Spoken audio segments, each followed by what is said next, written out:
The meeting is now called to order. Today is January 8th, is that right? And this is the Council on Aging Board meeting. My name is Shashi Menon. I will be sitting in for Louise, who's on vacation. And the first order of business is to review and accept the minutes of the last meeting. Does anyone have any questions about the minutes? By the way, I think David did an excellent job of putting the minutes together, very professional looking. Anybody have any questions about that?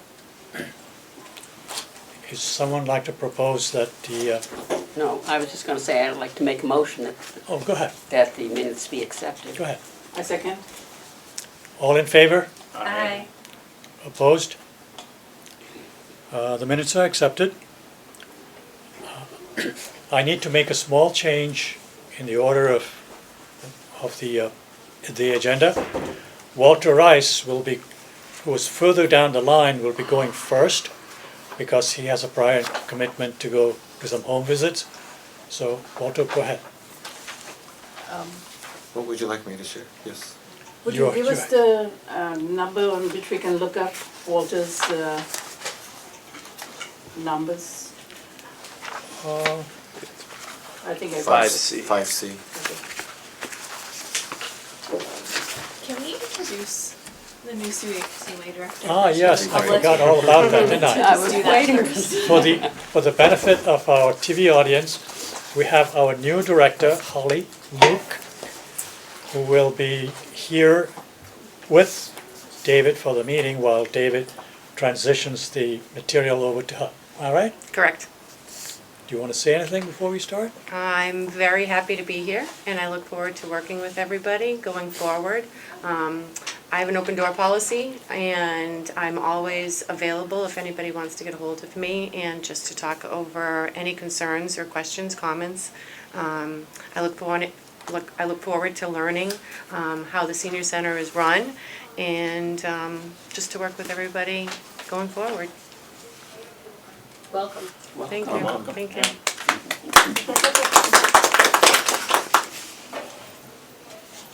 Now, I've been quite busy doing several home visits, helping with field assistance applications, still doing the mindfulness meditation piece. Several people come. We average anywhere from 25 to 30 individuals coming to the meeting. Been doing some small home repair issues as well. And we've been having several people coming to the Dementia Caregiver Support Group as well. That's still active. So if anyone in a family that they have that may or may not have the dementia, Alzheimer's, or some form of dementia, and they need support, that group runs.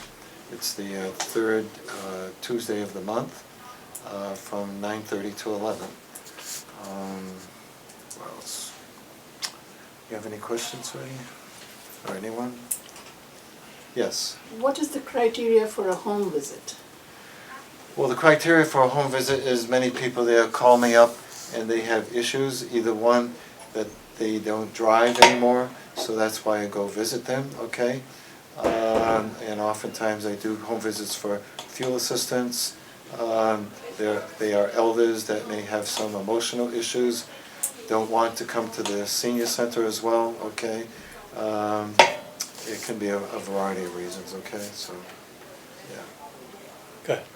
Do you still go to check out what repairs they might be needing? Well, yeah, the process is that I do a home visit first, okay? When they call for a small home repair, which I'm going to be doing after this meeting, someone needs to have a new padlock put in, okay? And so depending upon what the issue is, then sometimes I help with that issue, or I then refer that to my volunteer group, okay? They need to purchase replacement of the item. If they don't and they can't afford it, then we help out with that at times. The volunteers will do the job mostly on a weekend, okay, because most of them are working. I have about a good 15 volunteers. That's how that goes.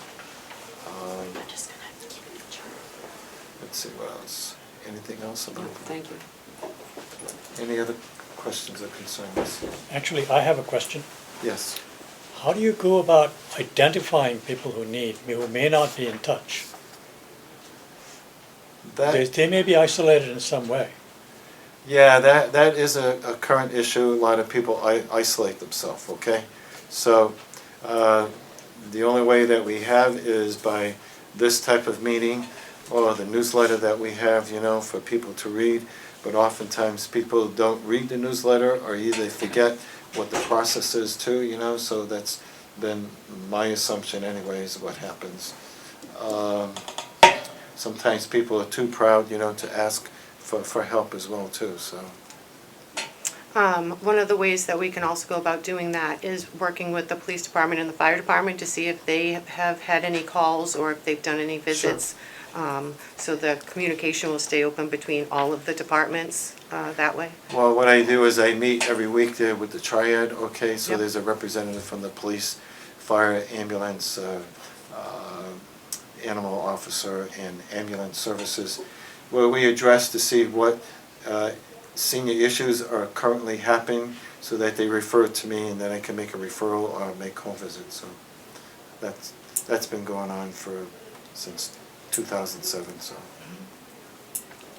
any other? So this is a weekly meeting, monthly meeting? Weekly meeting, every Tuesday, 9 o'clock. You meet At the with the police department? Yes. Fire department, and the emergency response people? The animal officer and ambulance services, yes. So what they go over, if they have issues with Shrewsbury residents that they feel that they need to share with me, then I do connect with them or make referrals to elder services or whatever else, or make a home visit. Would it be helpful to have someone from the elder services of Worcester area representing and attending your meeting? The other one, I don't think they're going to do that, but I can inquire because I'm on the board of trustees, okay? The other one is Shrewsbury Youth and Family Services is on it, and the Housing Authority is represented too, so. Go ahead. Walter, have you noticed any reason why there has been so many unscheduled visits to you? Well, people just come in randomly, and I think a lot has to do with the fact of reading the newsletter. Whole new population happening too. That's my opinion. It's been my experience of having been here for quite a few years that the ones I dealt with, okay, I'm not in touch with anymore. Either they have passed or in the nursing home, and they're new people, and so they have a whole different impetus, you know, of connecting and asking questions and wanting answers, and they're looking for. So I seem to have a lot more unscheduled visits, okay, and that has increased versus the scheduled visits. That's been happening for, I'd say, a good year now, so. Go ahead. Do you find people come in looking for you on days that you're not here? Well, I'm not sure of that. Possibly they do, okay. The fact is that, you know, I have my voicemail. They hear what days I'm here. They're probably looking for another day too, because for their convenience. So hopefully, with the new fiscal year, that there may be an increase of hours for another day too, so, That's what I was wondering. yeah. So I wouldn't be surprised at that, okay. Any other questions? Oh, the other piece too is, last time we were addressing the whole piece of this whole issue of loneliness for seniors. So I have in the newsletter looking for friendly visitors, so that we can do some training. And so far I've got 2 people that have volunteered. And so we won't be doing that maybe not until March or April for the training, okay? And Shrewsbury Youth and Family Services will do that, and then we'll set something up. Hopefully, I'm putting the request out there. I would like more volunteers because there's a needy piece for friendly visitors, okay? That would be very, very helpful.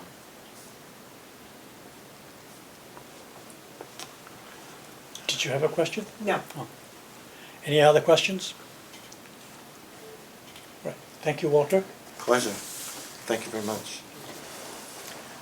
Kristen, do you need to go quickly, or do you need to If I leave? could give my update, that would be great, and I'll stay as long as I can, but Oh, all right. however you No, want to no, run go it. ahead, that's fine. So I believe I'm here. We're now down to 5B, SYFS needs assessment update. Sure, so I'm Kristen Lassie, Assistant Town Manager. I just wanted to give the board and the public an overview and an update that, as you're aware, the Shrewsbury Youth and Family Services has been contracted by the town to prepare a needs assessment in terms of senior outreach and needs for seniors. Myself and the town manager met with Christine Mowry and Jennifer Rifkin of Shrewsbury Youth and Family Services on Monday, and they just gave us an update of where they are in the process. They've held several focus groups with areas. They've gone to the Shrewsbury Housing Authority, have met with the library. They'll be meeting with members of this board if they haven't already. They also have been circulating surveys around the community. However, the response rate has not been that great related to the surveys. I'm not sure if people are hesitant to actually give information about their mental health thoughts or conditions or financial conditions. There's no need to put your name or phone number or any identifying information on that. So there's surveys available here at the library, Shrewsbury Youth and Family Services. They're also distributing it through the Parks and Recreation Department. So we anticipate that Shrewsbury Youth and Family Services will continue to collect their data and do their focus groups throughout the month of January, synthesize that data, and then issue a draft report to the town manager, most likely the beginning of March. We'll be able to comment on that and then issue that with recommendations mid-March timeframe. Yes, I started filling out that assessment and found it very complicated, Okay, so I put it away. okay. What did you find complicated about it? There were just an awful lot of questions and I didn't really know how to answer. Specifically, and it just went on for pages and pages. It seemed like they asked the same questions several different Okay. ways. If you are interested in providing your input, I would urge you to reach out to Shrewsbury Youth and Family Services because they'd certainly welcome input about what you thought was complicated about the survey as well as your thoughts overall on the Okay. topic. Thank you. So thank you for being open about that. question? Yes. Is the Shrewsbury Youth and Family Services looking for more volunteers? I don't know what you mean by that question. Well, the different services that you provide, Mhm. do you need volunteers? I would let them answer that question. I don't know. They're a separate entity from the town. They have a certain budget for staff, and then I think that they allow volunteers for certain things, but many of the things that they do require degrees or certain educational requirements, so that's a question for them. Well, the reason I ask is because we do have young seniors who have retired recently and are looking for things to do. And I'm sure there are a lot of them like that here. And there has to be, we have to set up something that these people can say, oh, I see where my educational background Sure. can be of some use. I would think that Holly and Ken could certainly reach out to Christine Mowry. I believe Holly's going to be meeting with her in the next few weeks, and that could certainly be a discussion. You could do that? Yeah, I'm actually meeting with her next Wednesday. All right.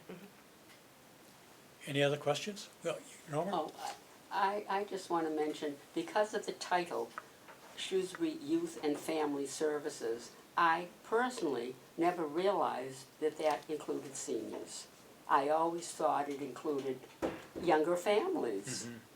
So I'm sure other seniors, and I'm sure I'm not the only senior that thought that because of the title. So I just wanted to throw that out. Well, you're a youthful senior. You're allowed.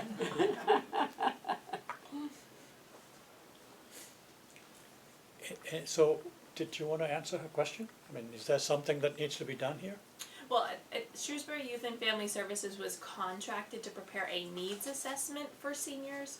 Their primary goal is to serve youth and families, Right. with the senior center outreach coordinator serving the seniors.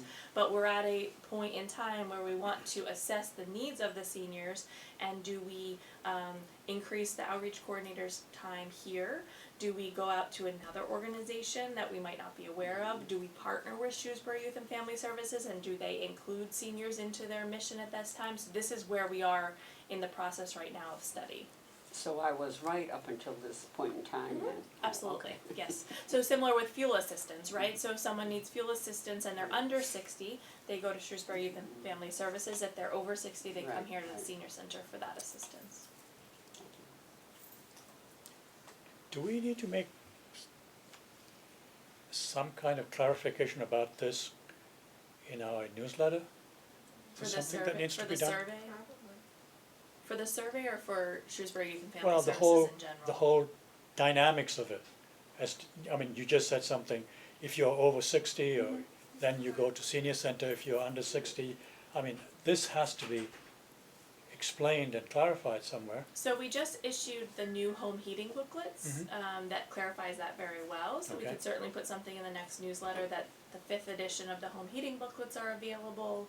Please pick one up, or we have it posted on the website. And we have it very clear about home heating of who sees what, depending on their age. So will the newsletter people be able to do this? I mean, do we need, Well, I think someone should submit it. that's the question, who is the someone? That would You. Not I. So, I mean, is it Linda or somebody who's going to sit down and write down the Well, Linda likes things submitted to her, Right. and then she in turn sees that they're included in the newsletter. Well, it's somebody who has a broad picture. I think Kristen maybe will write a little blurb and we can include Yeah, it. I can work with Holly on Yeah. information. Great. Any other questions? Go ahead. Yeah, just a comment. There was a survey that was done as a part of our long-range plan that it seemed to me overlaps at some point with what SYFS is doing right now. I'm just wondering whether or not they have access to the survey that was done. Our survey that we did associated with the strategic plan, Yes. yes, they do have the data associated Okay. with that. Now, any other questions? Well, thank you, Kristen. Sure, you're welcome. I'll stick around for a little bit. All right, now we can get back to our normal schedule. I have to apologize to the viewing audience. We don't have the computer screen all set up, so anybody who needs to look at these financial reports will have to come to the senior center office and try to get a copy of this, if you're interested. Other than that, we can proceed with a review of the financial reports. You going to do that? Yes. Would you like me to start? Yeah, go ahead. All right, great. So the first report would be the gift fund monthly report. What I tried to do was use the information that we saw last month from Munis, but sort of put it in the report format that you were used to seeing in the previous meetings. So I have the dates that all of the either deposits or expenditures were made on the account. I don't have as much of the descriptions because sometimes these may have been grouped in as a receivable, and it might not have said as much information in our Munis system. But we can see all the deposits that come in and the expenditures over the second quarter for the gift account here. And at the bottom, there is a review of the quarter one deposits and expenditures and the quarter two deposits and expenditures into this account.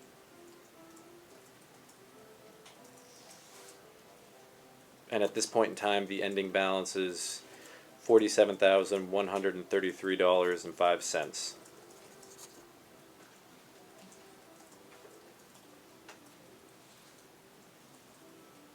I had a question. Question?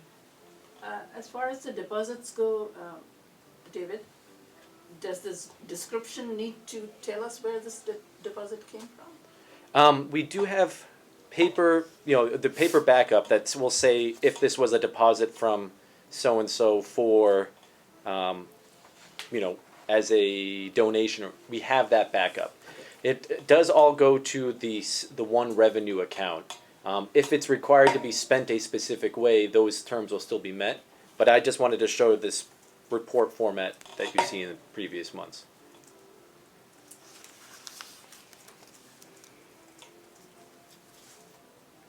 Would you like me to move on to the next one? Well, I have a question, Yep. and that is, where, okay, all right, so in the first column there, you're showing 10/8, 10/29, the deposits. So what was the final balance at the end? Oh, okay, I see what you mean. You went down from 48,000, the beginning balance of, must have been the final balance of the previous month, correct? Correct. Well, no. This, if you look at the very top on all the way on the right, there is the balance from quarter one, which is 48,149. And then we have the deposits in October and the expenditures. This is the format that was submitted to the board previously. Right. And then each one in the lavender, purple, or mauve highlighted cells will show you the fund balance at each month. In this box region at the very bottom, it's showing you the FY20 beginning balance as of 7/1/2019. Then it's showing you the year-to-date deposits, which totaled $1,205 to the gift account. The year-to-date expenditures, which are $2,563.41, which gives you a year-to-date balance of that $47,133.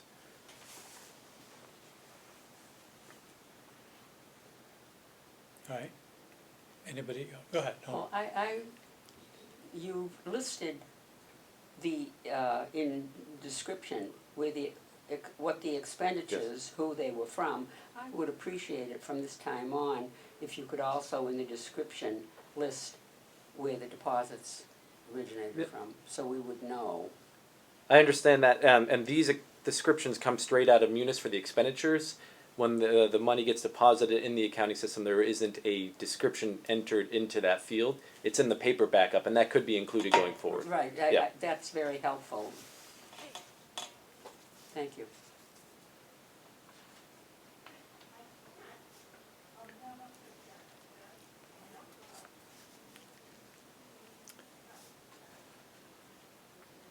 Well, if there are no further questions, we can move on to the Formula grant. formula grant. Yep. So I included quarter one and quarter two details for the formula grant. What you'll see is the expenditures for July, August, September, and then on the next page, October, November, and December. The vast majority of the expenditures out of the formula grant thus far have been for payroll services. So you can see these are the warrant dates, 7/10, 7/24. Those are the expenditures for all the employees that are paid out of the formula grant. So we have the beginning balance of our formula, which is $76,140.26. That's our beginning budgeted balance. And by the end of December, there has been a total expenditures of $16,168. You'll also notice in December there are the purchases of office supplies. There's 2 of those. And then there is the MCOA annual conference that was also charged to the formula grant. So the ending balance at this point in time is $48,045.35.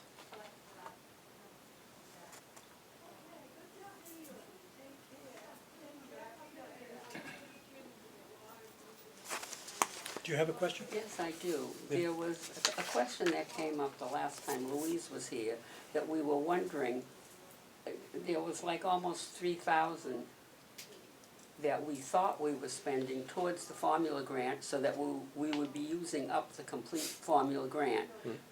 But then we were told that, no, they were deducting this amount.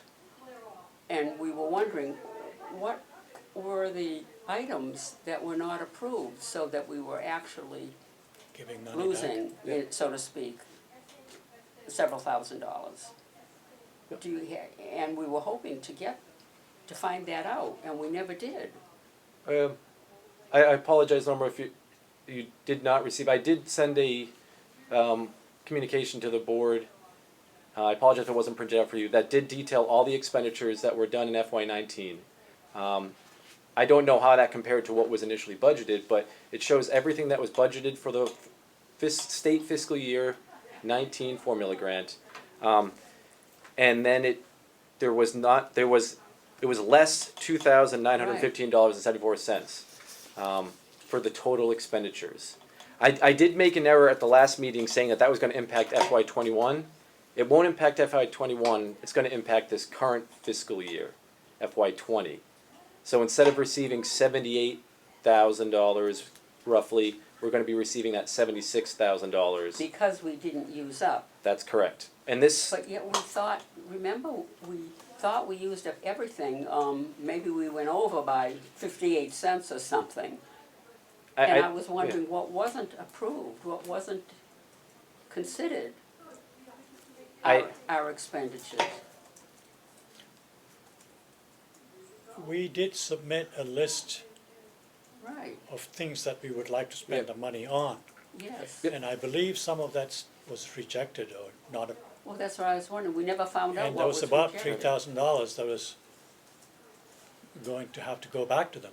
Barbara? I remember it being something about computers, and it was earmarked, in 2019, but we were gonna use the money in 2020, because we had to have it earmarked, by a certain date in 2019.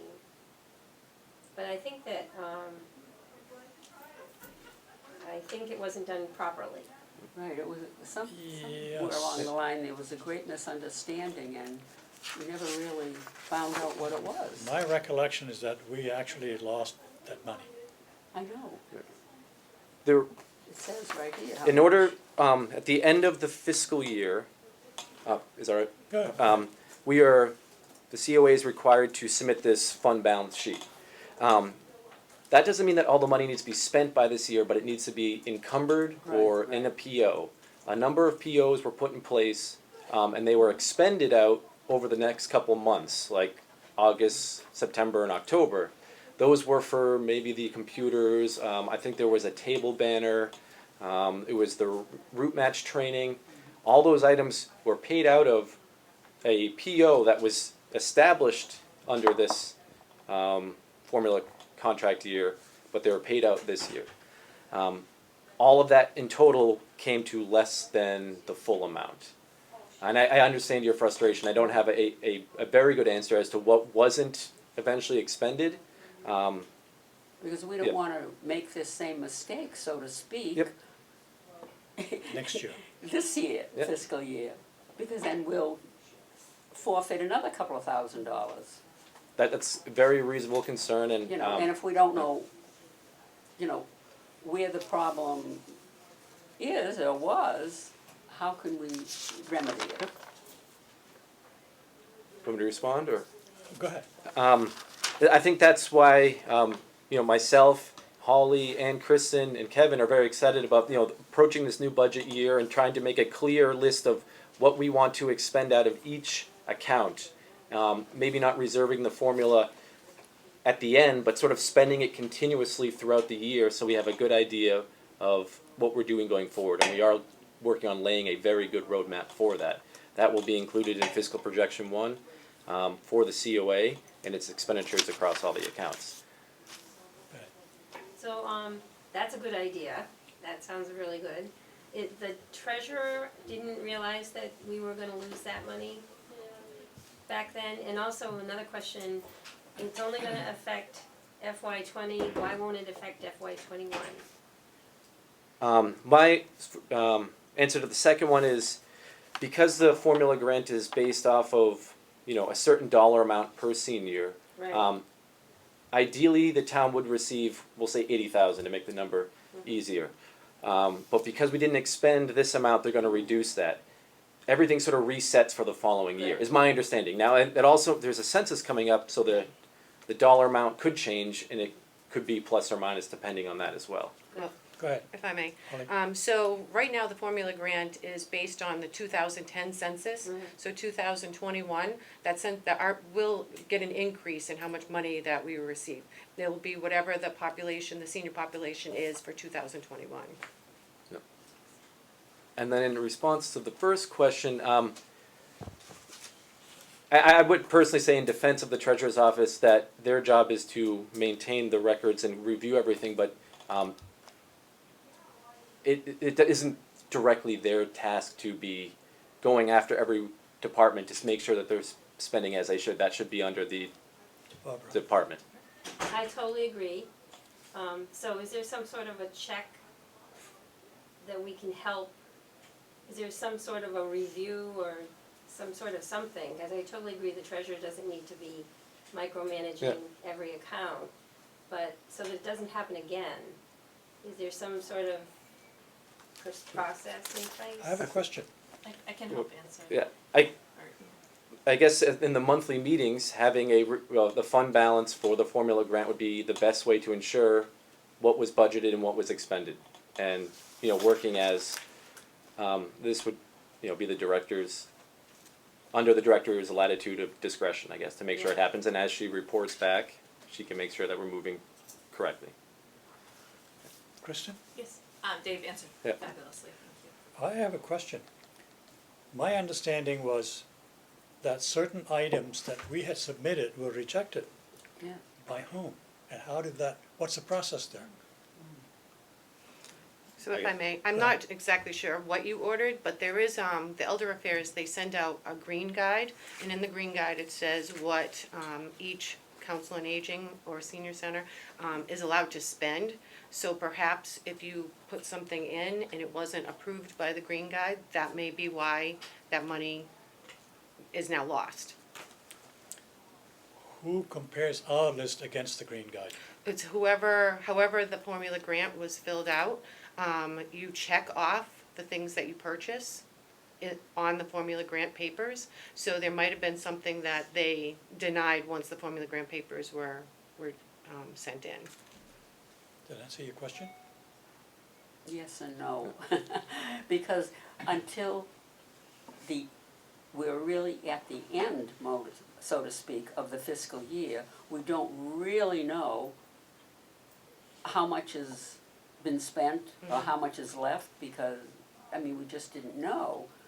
So there was X amount left that we could spend by the end of it, and had to be spent, or at least ordered by a certain time. And we thought we did that whole thing just right. But obviously we didn't, because we ended up. Well, I think what David mentioned before too is what's important about the formula grant is, again, if you don't use it, you lose it. Yeah, So it's right. important to get that formula grant spent as quickly and efficiently as we possibly can. So that involves looking kind of towards the future of what we're gonna need. If we need office supplies, rather taking it out of there than the appropriated funds. So I think going forward now that this has happened for this fiscal year is, at least we know now that we'll keep a better eye on it, because June is going to come pretty Yeah. quickly. So we'll need to work ahead to figure out where we need to expend. So is there so close to 3,000 has been deducted from this fiscal formula grant. Is there any way to get that amount back for the next? Well, again, the census will change, so we So will it'll be, all go by the census, it'll have nothing to do with, it will have nothing to do with that. okay. Yeah, and the census is increasing because I'm Right. assuming your population has Oh, gone yeah, up since yeah. 2010. Yeah. So the numbers will be significant. Yeah, that's what I And that's figured. what I'm working with. I've already sent an email to Elder Affairs this morning to try to figure out when exactly do I have to send in the new census to see Good. how that moves. So hopefully this is just a learning process here, so we don't go forward doing that again. Actually, I think a better question might be, when we submit the list, before we submit the list, we gotta look at the green guide and make sure that what we're submitting is reasonable and not going to get, somebody's not gonna draw a line Right. through it. How do we do that? Well, it's me communicating too with the Elder Affairs to if I have any questions, to figure out, what the expenses can be made. The green guide gets changed frequently. Sometimes they add stuff, sometimes they omit things. So we can talk about what we want to expend, and then I can do the digging, if you will, or the researching to make sure that it actually falls under the formula grant, what I can spend. Okay. When you say Elder Affairs, you're referring to EOEA in Boston? Yes. Okay. Go ahead. in the previous communication, I think maybe the beginning of the year as well, I did include either the green guide or the list of expenditures that were permitted and not permitted for the account. The buckets are significantly more general, so it might say something like electronics or office equipment. You don't have to specify specifically a number of different items, so you can appropriate or you can request larger bucket amounts. There is something very specific about musical instruments and some of the items for volunteer expenditures. I think the work of making sure that what is submitted is correct is very important and should happen. Moving forward, that should be the focus, but there's a chance that it wasn't submitted and it wasn't never not approved, it just wasn't submitted. So that could be something that's a possibility, and I think at this point we should be moving forward and what we can do effectively going forward. We now know this happened. We can continue to stress about why it didn't happen, but I think it's best, to accept that maybe it wasn't that it was denied from the state or Elder Affairs. Any other questions? Go on. All right. The next account is the revolving account, which includes deposits and expenditures for the funding of the RTA vans. You can see that there is it shouldn't be month 71, it should be month 7, July. There is an encumbered PO, so that's sort of funds from the previous years, that funding that came in for open POs. The expenditures are at the top, the deposits are at the bottom. The deposits will be most typically often for van fares, and there is a monthly balance, and the account started with $44,831.14 in quarter one, and the quarter one ending balance on the next page was $39,631.18, and then moving through quarter two, the final ending balance of the account is $32,942.66. Total expenditures, where did I get that? Total expenditures are $22,163. Total deposits are $6,976. You can see that the encumbered amount there. So that gives us the ending fund balance of. I apologize, but there's something with the cells here and that the above number that's not reflecting properly. But the actual ending fund balance is $26,345.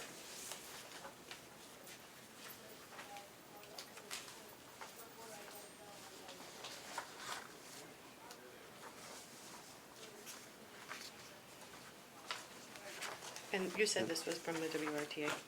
This is for, yes, fares received for the the two WRTA vehicles. The MassDOT vehicles are the funding. We would receive reimbursements from Shrewsbury Housing Authority or through MassDOT, and historically those had previously gone into this account, and it was used to expend for both the RTA vehicles and the vehicles that service outside that range. The past couple receipts from MassDOT are now going into the MassDOT grant account, and those will be expended out for those vehicles separately. And that report's on the following page. Thus far, year-to-date actuals are $29,068 received, and there have been no expenditures out of this account yet. There were no budgeted expenditures so far out of this account, and the funding for the MassDOT funding is now going to there, and that's something that we should look to use going forward for both this fiscal year and future fiscal years.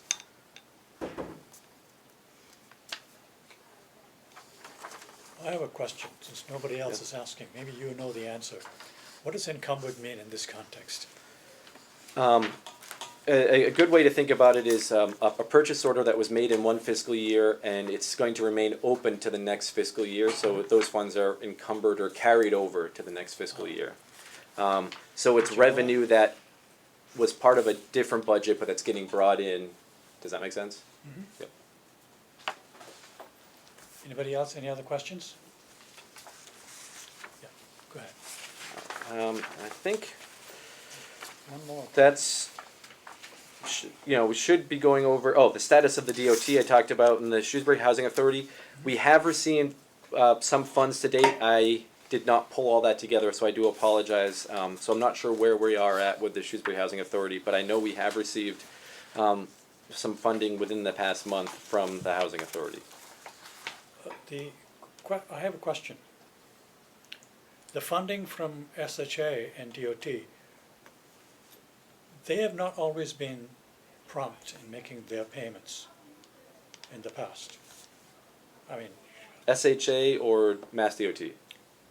one or the other. I mean, they have been, I think it's SHA that's been tardy. How do you figure that into the overall budget? The tardiness. I mean, you're expecting a certain amount maybe, but you don't know when it's going to come in and when they're going to. Yep. To be honest, I don't have a good answer. In the interim period, I didn't get as involved with that. I know that there, from conversational context, that there was a period of time when we weren't receiving the funding. So I'm not sure how the relationship needs to be improved to make sure that happens going forward. Mass DOT funding, from my understanding, has been coming in on the terms in which it's supposed to be coming in. And if there was ever a period of time when we weren't receiving it, it may have been due to our reporting to Mass DOT. Okay, thank you. Go ahead. David, is SHA and DOT the only two organizations which fund us, or is there any other, as far as the transportation is concerned? I feel like that is most likely true, but I'm not 100% sure.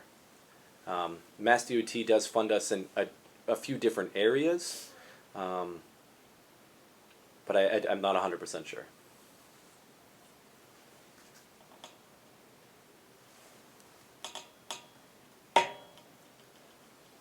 All right, any questions about the financial reports? The next item on our list is to review and act on standing items. What we have left here is a strategic plan update. Are you in a position to comment on that? No, I think as of the last meeting, we discussed that it would be something that the board would move forward with the new director. So there hasn't been action on the strategic plan. So I have nothing new to add to that, and I'm assuming that you haven't solved everything on the strategic plan yet. I have not yet. Okay. I have read it. There's a lot to solve.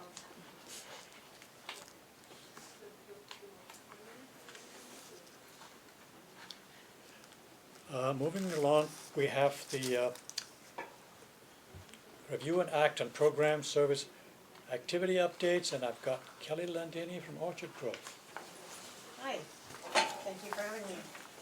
So David had asked me to come today and talk a little bit about the dementia-friendly Shrewsbury initiative.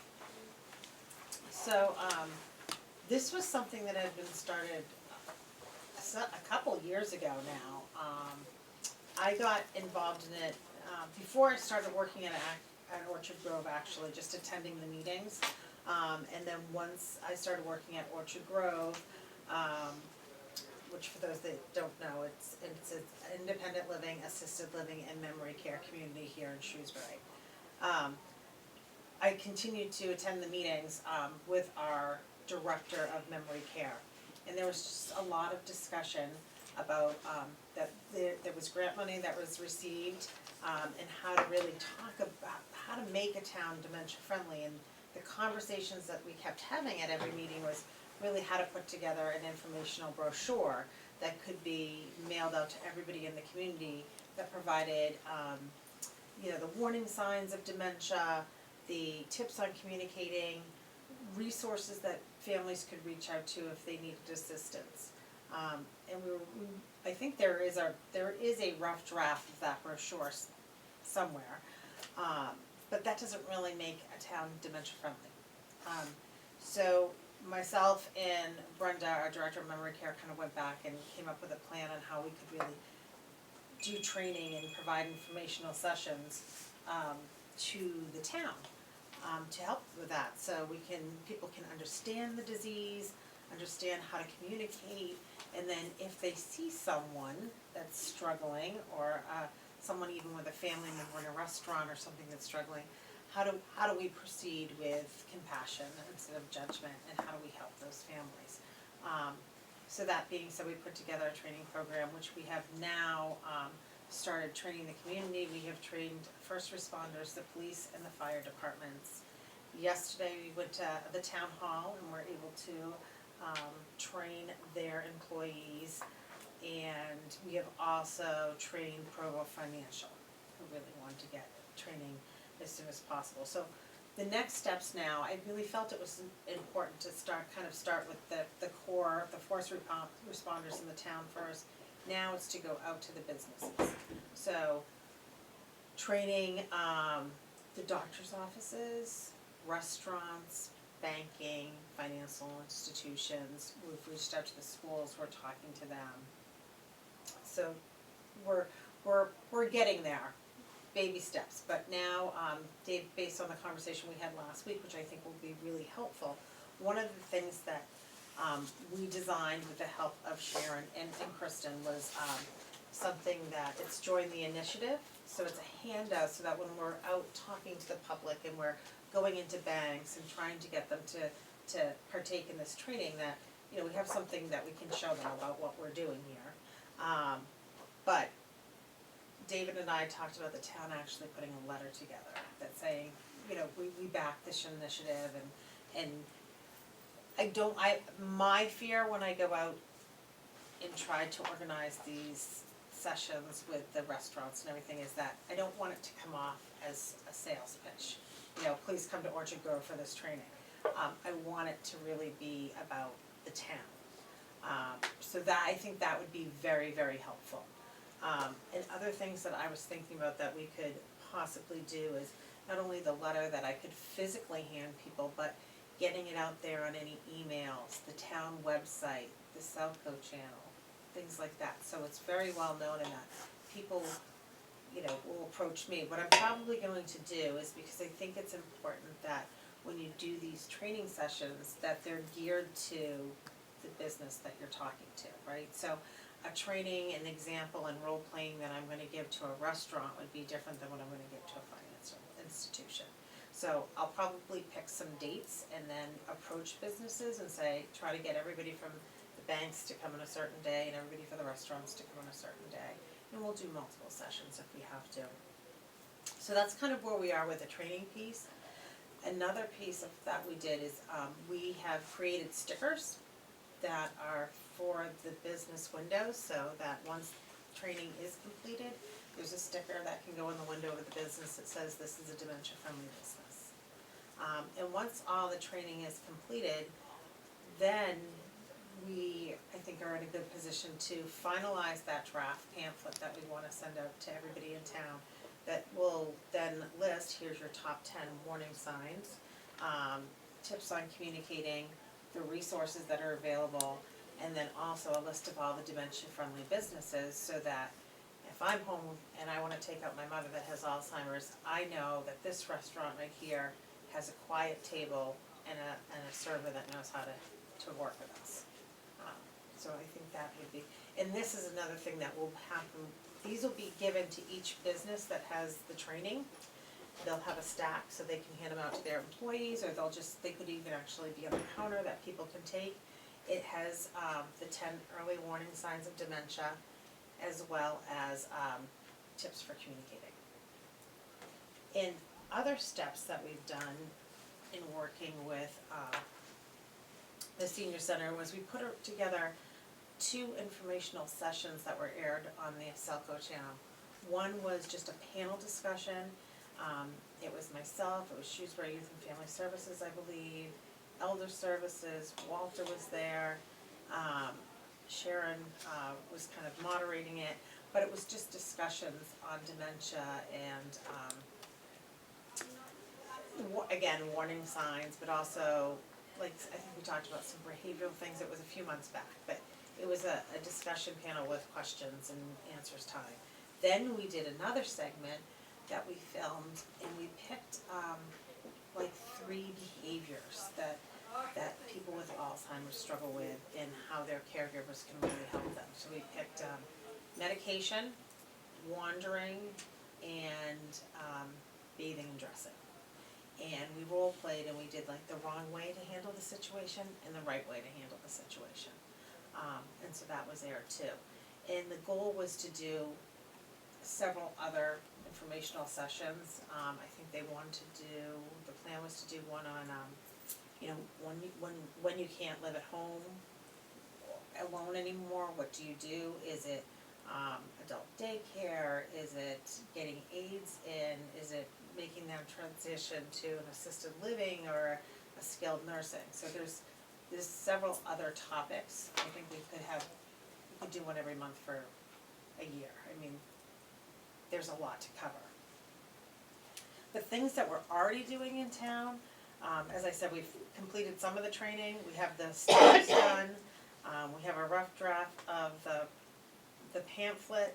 We have the flyers done, but we've also, in addition to all of that, in the sessions that we're doing on Southo, we already have 2 memory cafes in town, which is important as well. And they're very well attended. They're fantastic. So I think moving forward, things that we need to do is getting that letter and getting the general public to know that the town is really backing this initiative, completing those pamphlets. And I don't know from Sharon's end or from the Council on Aging end what's been done with the communication to the state as to what really makes us a dementia-friendly community. Like, we can do all this, but I'm assuming there's something to register or something with the state that says Shrewsbury is actually dementia-friendly. So that's the piece I don't know. I was just more working on the training end. And the grant money itself. I don't know anything about that piece because I can tell you that from Orchard Grove's perspective, the training, designing the pamphlets and everything that we've done so far, we're donating that. We believe very passionate about this initiative. So, and we're, you know, anybody that has suggestions on what we can do differently, what we can do better, anybody that's that attended any of the training, if you have suggestions on how we can improve it, please let us know. I have about 3 questions. Great. One is for Kristen, actually. What exactly is the town's commitment? What role are they playing in all of this? So the town is extremely committed to becoming dementia friendly. Obviously, we received the grant to move forward. I still need to get up to speed with Holly on her involvement at the COA's involvement. We committed to allowing all of our staff yesterday to be trained in dementia friendly training. We've committed to helping provide Kelly and her team with the letters of support. So I would say that we are 100% committed to the initiative. So it's basically support more than financial support? That is correct, yes. Second question, that's for Kelly. Mhm. What about other healthcare facilities like the one on Julio Drive, the one Benchmark, people like that? Are you trying to get to work with them too? So Benchmark was part of Dementia Friendly Initiative, that's Shrewsbury Crossing. They were attending the meetings for quite some time and they stopped attending, so I don't know. I had reached out to, Southgate they don't have memory care, so I don't know where they would kind of fit into that because that's not something they do. They do assisted living and independent living. So that's why they're not really involved, but Shrewsbury Crossing was for some time. The third question I had was, what about people who are not suffering from dementia, but are so completely physically incapacitated, is there some way you can draw them in? Because it seems to me that they would need similar kinds of help. Well, now, the dementia-friendly training, it is beyond dementia. When we kind of talk about this in the training, I really think that a lot of the things that, we discuss, can be applied across the board to, people that may have autism, people that have mental illness. And also, it can be hearing impaired, it can be vision impaired, because the whole premise of it is how do you really move forward with compassion instead of judgment when you see somebody that might not really be fitting the mold of what you perceive as, normal or doing okay. So I think it does encompass a lot more than just dementia. So the question is, I have a friend who actually used to be a medical professional, but is now in the position of being almost bedridden most of the time. His wife is trying her best to cope with it. He needs somebody to come and visit him occasionally maybe, or, that kind of support. How does he go about getting that? Reach out to the Council on Aging. I mean, there's a lot of information out there. I think that's part of our It's really- outreach services for Yeah. Council on Aging. Okay, Yeah, and that sounds like it's more of a physical ailment, and this is really structured more around the, mental, yeah, Go mental ahead. The deficiencies. written material that you kept on referring to, Yep. is that available here at the senior center? For These, people to just pick up and, well, these are just more about the initiative, and we can certainly leave some here. And then the other piece where is the helpful tips on communicating and right, warning you were signs. talking about both those things which I haven't seen. Right, these have been being passed out during the training. And this is about the initiative, but we can certainly leave these here. I think it Yep. would be beneficial to leave both of Yep. those, copies of both of those here. Certainly. Because throughout everything that you've been saying, I'm thinking, okay, but what can we do here at the senior center? How does that involve the senior center and the people that are participating here? What more can we do for them? And we can do a training here too. Well, I know, who would you train though? Anybody that wants to volunteers. come, the volunteers. No, I know and- us, Yep, but I mean, but Yeah. also, And we could open it to the public Yeah. also. Exactly. And that would increase foot traffic here, which is exactly what we want to. Yeah, right. So I think this is something that I wanna work with Kelly immediately. First of all, for the volunteers here first, and then open to the public. right, because I was thinking all this, I mean, we should get involved, and how should we get involved, and if and when? Mhm. Thank you. be happy to do that. Okay. All right, any other questions? In that case, thank you very much, Kelly. Thank you, Kelly. Appreciate it. Moving right along, I think we're now in 5D for transportation. Did you want to give Cynthia a heads up or Yep. somebody? I just saw her poke her head in, we'll actually go grab Yeah, her. because we can get started on 1 and 2 while she gets organized. Yeah, then the 1 and 2 should be pretty brief. Right,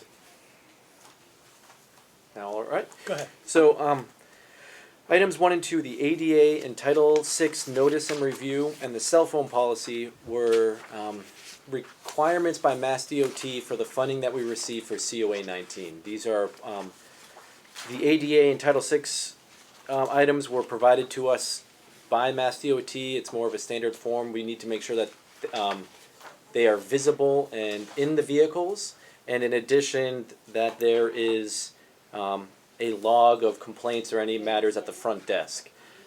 So those have been posted and they were approved by Mass DOT. In addition, the cell phone policy is something that all drivers are required to have through Mass DOT, stipulating that they do not use their cell phones while they're operating the vehicles. If they do need to make a call or receive a call, they stop, park the vehicle, and use their cell phones. Cynthia and I are also, or now Holly, myself and Cynthia will be working with the drivers for maybe a hands-free option for cell phones, especially since some of the changes within the state this calendar year. The policies right now,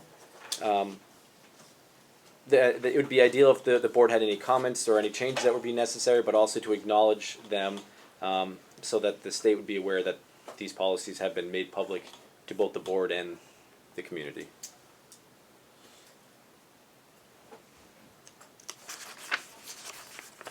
The forms that you have at the end, the sample forms, I was a little curious about them. For instance, is this form, for instance, the Corey policy, I'm sorry, Sasha, that's separate. that's separate, okay. Yep. That's not part of this, That's not part of that. okay. Those forms, they may not have an exact area, but the last meeting, the board requested to get a copy of the draft policies that our outreach and that our volunteer coordinator was working on, and those are those policies. All right, we need to talk about them too. Yes. Thank you. Thank you, Kelly. So you can see now that there's the complaint log, the discrimination complaint form. These are now at the front desk. We're working with the staff to make sure that they're aware of them. So if any resident or member comes up and wants to log a complaint, we have the proper forms to do so. The notices have been publicized on the billboards in the facility and also in the vehicles. I have a question. It says Title VI complaint log. Correct. So this complaint form is only for Title VI complaints? This one here is only for Title VI. The discrimination form would be they cover both. So yes, and we do have this through communication with Mass DOT that it does say Title VI, but they meet the requirements of both forms. So someone can lodge a ADA complaint using the same form. Does that make sense? Yeah. Go ahead. Are these on the website, like under COA? I do not believe we put them on the website. I think it's a great idea. They are not, yes. And it might be something that we could include in notice and maybe a future newsletter as well, but that's a very good point.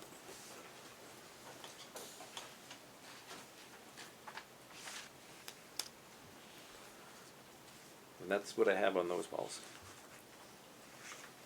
Are we ready to move on to Cynthia now? Yep. Well, this is Cynthia Willis, our transportation coordinator. Hello, everyone. She will be talking, she's been getting training on how to use the Route Match software. Well, we've been using the Route Match software for 5 years, but there were components of it that we needed training on, face-to-face training, because the training that we did receive was over the phone, through the computer.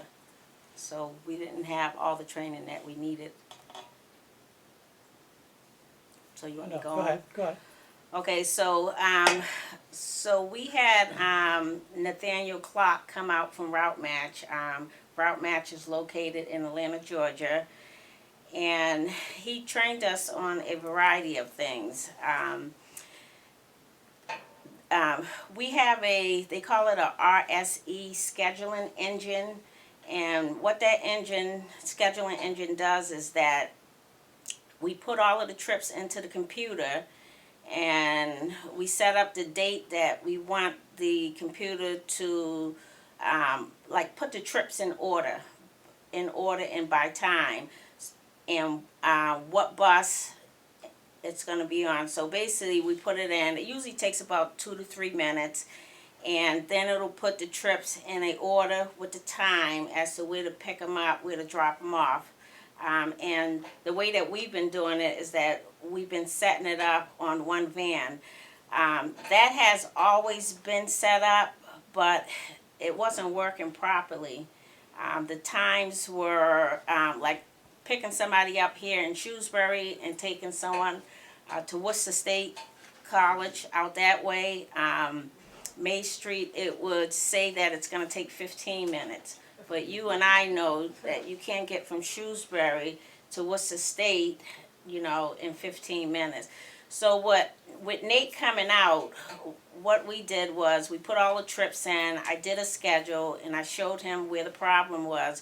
So what he did is he went behind the scenes and he kind of readjusted the settings to be more realistic.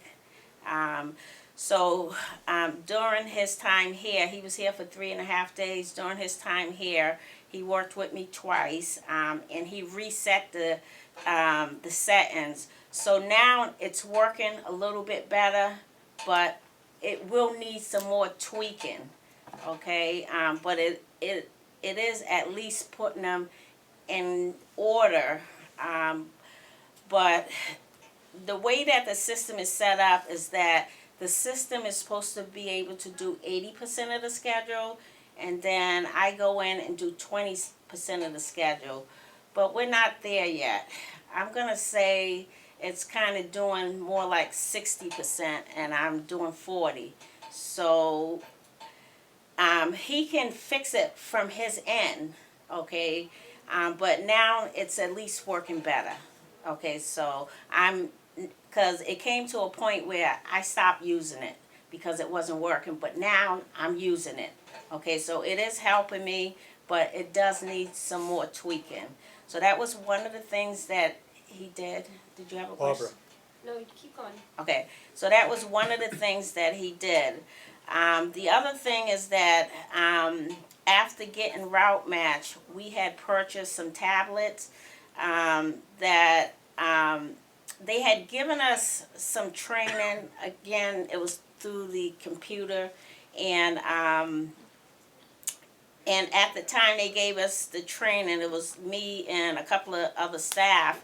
They gave us the training, and then we were supposed to train the drivers, but because we wasn't familiar with the Route Match software at that time, it wasn't time to train the drivers. So then, you know, things had happened where we had to kind of put it to the side, and because we didn't use the information, if you don't use it, you lose it.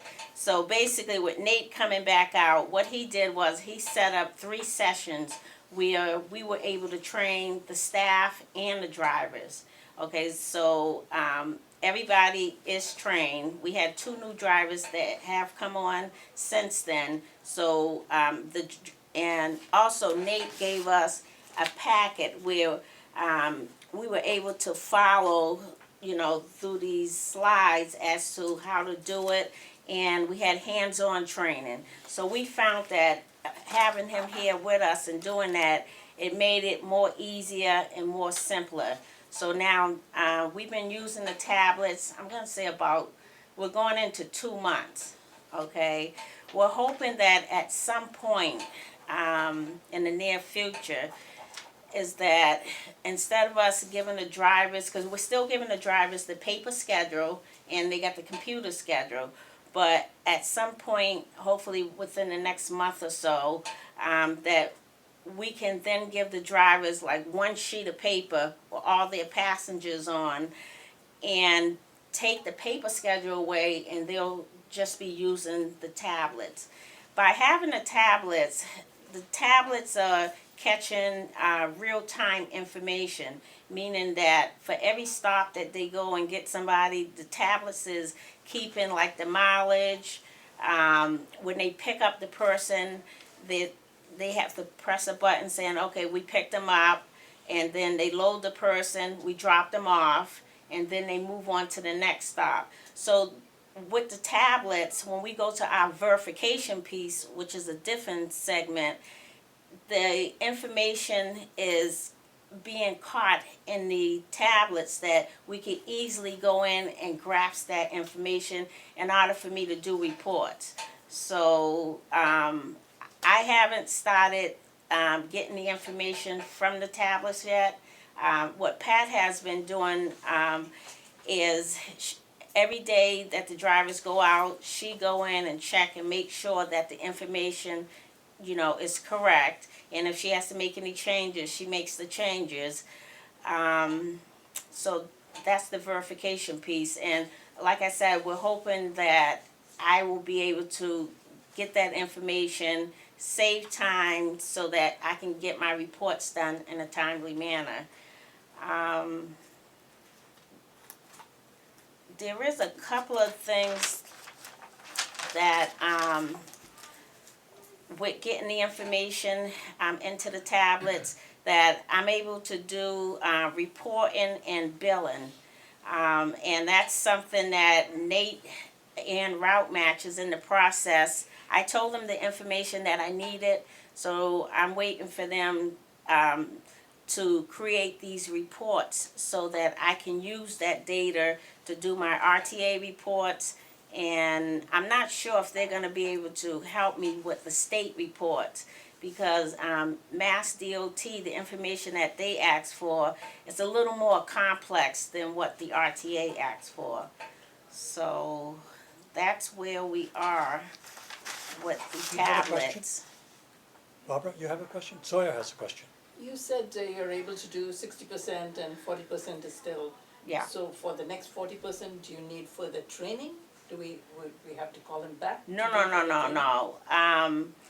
He has a better understanding of what we're doing and what, you know, and what we need the engine to do. So what I'll have to do, I can work with him, you know, from this end, and he can go behind the scenes on his end and make the adjustments. So he's more familiar with our organization and what our needs are. So we wouldn't need him, at least no time soon, to come back out here, no. Barbara, Previous to this, you were putting in hours and hours going in there physically and changing the schedule. How, like, are you still doing that kind of thing? Like I said, it's 60-40. Yeah. Yeah. Has it cut down?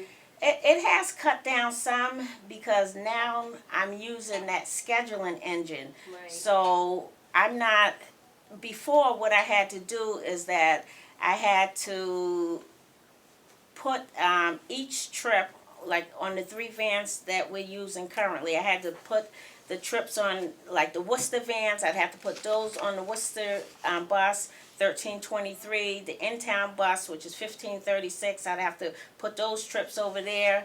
And then the Westboro, Northboro trips, I have to put that on our van, the town-owned van.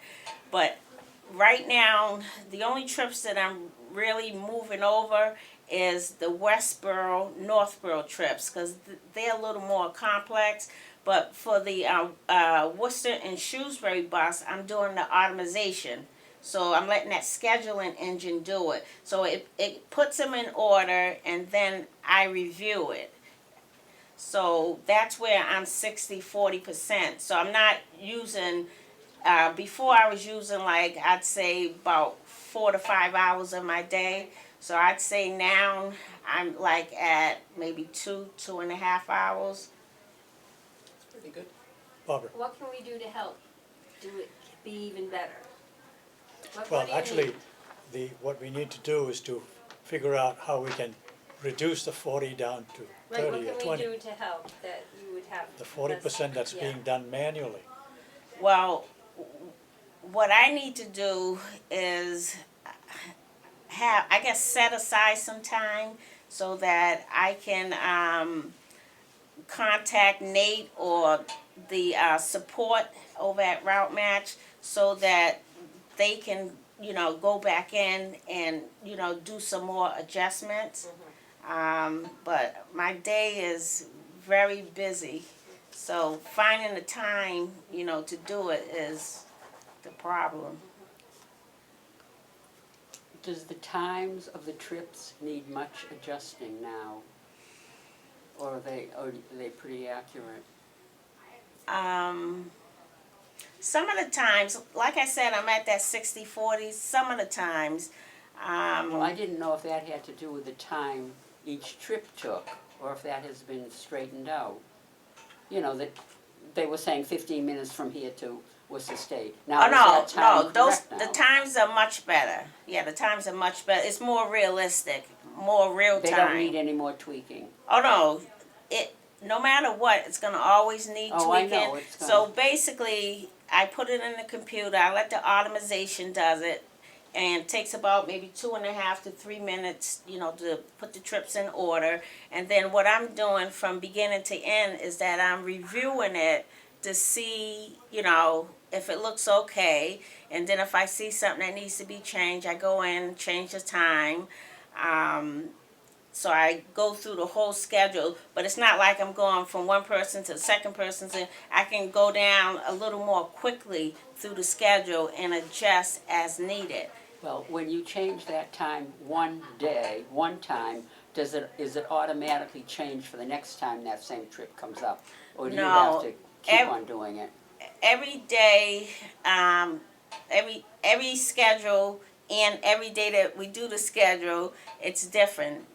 No 2 days are the same. Oh, I know the schedules are different, but I mean that same trip, The time.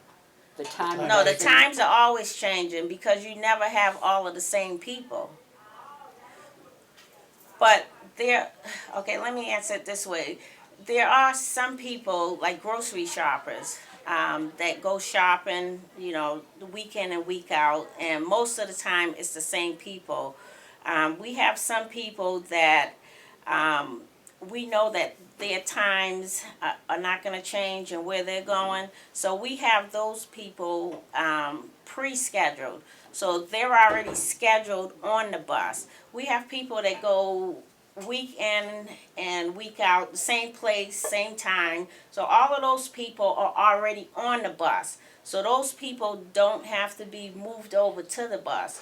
The only people that are being moved onto the bus that are unscheduled, that automation is scheduling, is the trips that are coming in. So the new trips. So those are the trips that I tell the system, okay, keep all of the trips that are on the vehicle. Don't take them off. Then I tell the computer, put in the driver's lunch break.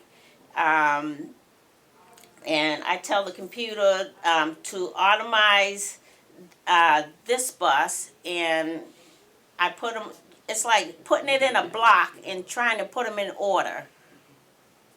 Does that answer your question? More or less, I have Okay. a slightly variant of that question. yeah. Let's take a trip, like you said, from here to Worcester State. If it's a direct non-stop trip, it might take half an hour. But if there are 2 stops along the way, it might take 45 minutes. Yeah. Your system, does the system know how to adjust for that?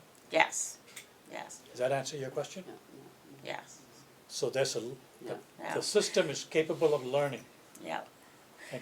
I mean, what I would suggest, if you guys have time, or maybe we could schedule you guys some time in where you can come into the office and, sit down with me, and you can kind of, see what I'm doing as far as with the scheduling engine. So if you see me doing it, then you'll get a better grasp, a better understanding of what I'm doing and where the difficulty is.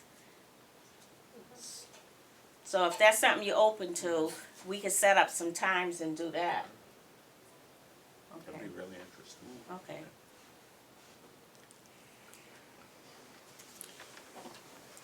Okay. Any other and- questions? Well, let me understand this. We're down to 40%. So all this stuff that we did,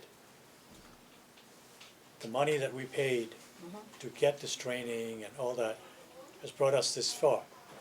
What additional funding do you think you need, right? To move forward. Right now, the part that I need more help with is the verification piece, which Pat is doing it, but I didn't have enough time with the trainer to learn that part. But I do have 2 thick books, they're about that thick, with information that I can probably teach myself, but again, finding the time to do it, and the Route Match does offer, they offer trainings throughout the year, different type of trainings on the different aspects of the program. And that's another thing and they have webinars that, I can learn more things on, but it's finding the time to be able to do that. So what you're suggesting is that you require more training on this? Yes, yeah. On that verification process. Yeah, verification and reporting. Those are the two that, I know I need more help with. But the other stuff, as far as with the scheduling engine, I can't go behind the scenes. I don't know enough about that, nor do I want to even touch that to try to change that. That's something, I would have the professionals do. Excuse me, do we have some kind of maintenance contract with these people? Yes, yeah. Is that, They're 24 hours, 7 days a week. so we're paying for that? Yes. Okay. Yeah. Now, this thing that he's doing behind the scenes is covered under that maintenance contract. Yes. Yeah. Yeah. So if we run into any problems, like when I'm doing the schedule, if there's a problem or issue, they have a 866 number where I can call them. But sometimes they're able to help you on the spot, once you get through. But then sometimes, depending on how complex it is, they may have to get back to you. But like right now, the last time I talked to Nate, Nate is the guy that came out here. The last time I talked to him, what he did was I told him what my needs were for the reporting and invoicing. So he took that information and he forwarded it to customer service, and that's been over a month ago. And I have not heard back from customer service.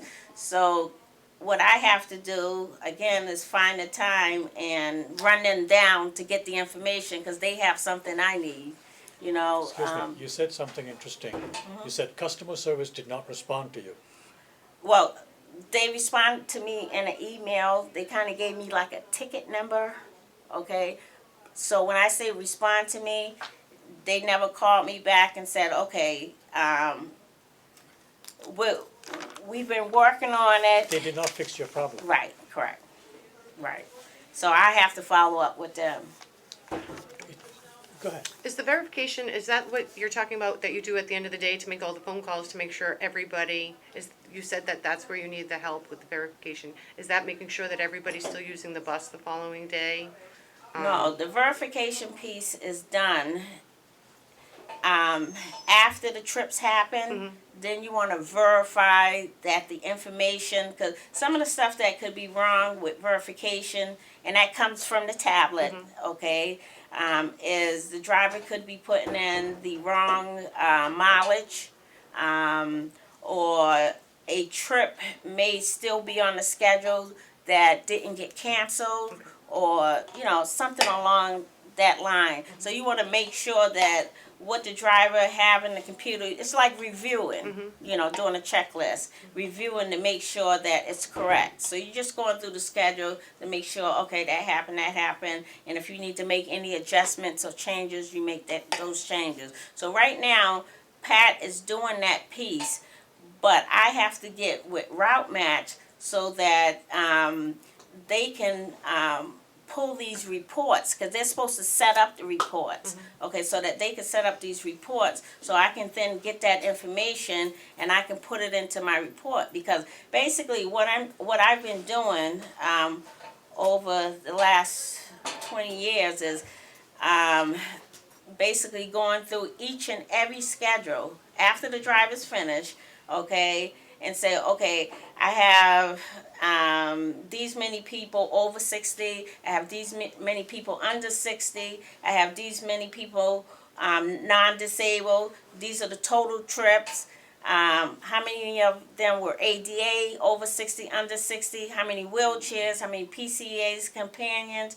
So I'm going through each and every page, but what my plan is to get away from that.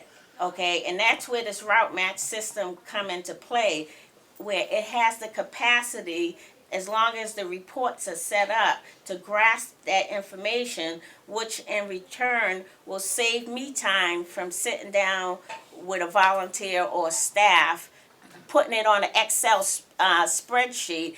All I should be able to do is go into the computer, press a couple of buttons, and it spits out a report. It is giving me some of the information that I need. Because I go in, when I go to do the Mass DOT reports, there's some information in there that I run the report and it gives me that information. But the information that I need to do the RTA report, it's not set up. So you need those extra buttons to help you out, Right. so you're not going back and forth. But they have to set it up on their end. They have to create these reports, basically. And once they create the reports, then I can go in and pull the data and use that data to do the report, Did they tell you which whether or will not? save a lot of time. Right, did they tell you whether or not they're working on that so you? No, that's what I have to do. I have to follow up with them because it's been about a month ago. Yeah. Cynthia, the nurse is here, she needs the key to the office. Is Pat there? No, well, she's with a, she's talking to someone. Any office? Yeah. The inside key. Thank you. Welcome. So that'll be, I'll do that this week. I'll follow up with Route Match to see, because they already have a case number for it. It's already been, they know what I'm looking for. Sometimes with them, in order to get what you need, you gotta kind of chase them down because they have so many clients, But when someone has something that you need, you have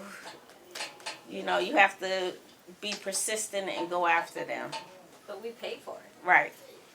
Right. It shouldn't be like that, but that's the way it is.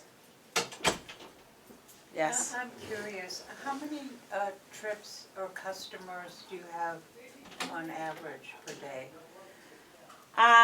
We do anywhere from, I'm gonna say, on a slow day, we can do anywhere from about 45, 50 trips with all three vans, up until about 70 trips, 75 trips. It's more than I thought. Yeah. And when you have group trips, those trips add up because, you're picking up a lot of people like from Francis Garden or the Towers, or if they go on to the malls. A lot of people sign up to go to the malls. Usually the buses are full. We go every other week. We go to Walmart's and we pick a different store to go to. We'll either go to Salmon Pond. We'll go to Target's or Ocean State, or we used to go to Auburn Mall. They don't like that. They don't like Greendale Mall. We go to Blackstone Valley, and we go up to Northborough. They like, the shops up that way. So we try to pick the places where the people want to go. Excuse me. It seems to me that what you're saying is that you need more help. You need somebody to do a lot of help. Would you say that? I agree. That. Now, Yes. getting another person on board, I don't think we have the budget for right now, do we? I haven't sat down, I'm actually sitting down with David this afternoon to go over the budget and finances. The other thing that him and I are gonna talk about too is, the tax work-off program, we're gonna talk about that too. But I agree, I saw it in the first couple hours I was here, that Cynthia definitely needs more assistance, absolutely. Well, let me put this on the table. We're mandated by EOEI to have intergenerational projects. Would it be possible to get college students, high schools, they're computer savvy, those guys, they're born with computers in their brain. Well, I think Cynthia's the one to ask if that would be Well, something to. can we get a volunteer, high school student or college student, and explain to them what we're trying to do? Maybe a couple of hours a week to do your data. Is this something that we should consider? I mean, right now, we have Pat and we have Donna. They're both, But they're stretched thin. They're so busy. Donna and Pete, and I mean, we do the best with what we have, you I think know. it's something that we should consider for the next fiscal year to put in the budget to request, because the transportation needs, as she just mentioned, are huge. And the community depends on them, so it's not something that we can, fail to deliver. So I think that we definitely, within the next, like I said, year, before the next budget comes out, is we should try to figure out something to get her some assistance. I'm already noticing that one of the problems is, she hasn't even, taken any vacation time, and now she's taking vacation time. But that should show how much work she's doing. So I think that that's definitely on my radar, and it was, like I said, the first couple hours I even met her.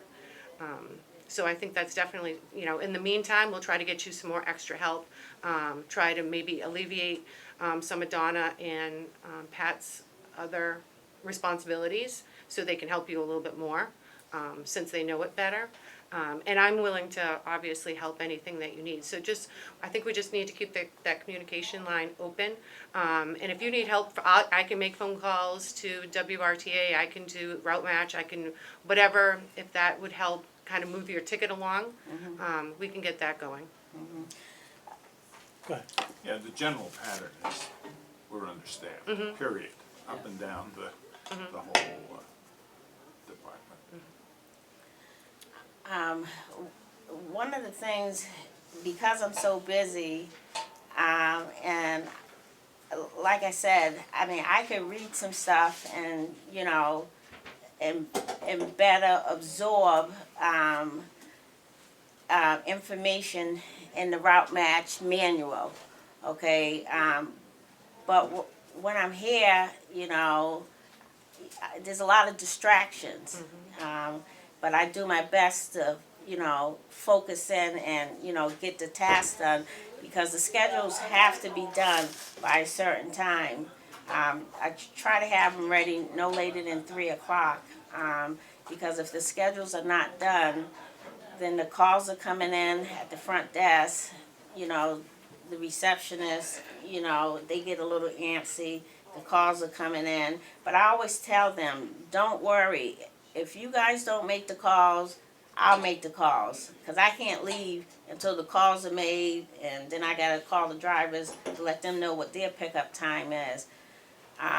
But I think, if on my spare time, I'd be willing, to read and, and learn more on the manual, if I was able to, have a laptop or something at home where I know it's my own personal time, but, just so that, I'm self-teaching myself as I go along, But here, I can't do that because there is no time, so.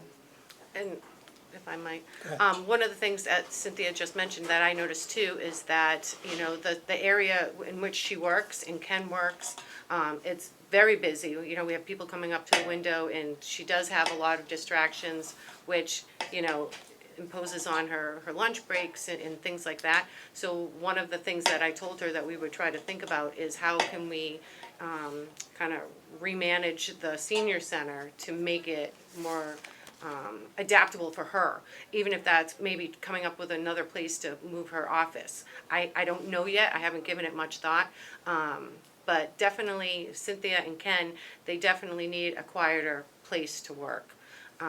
That's for certain. So, and in the meantime, I don't know how to fix that right now,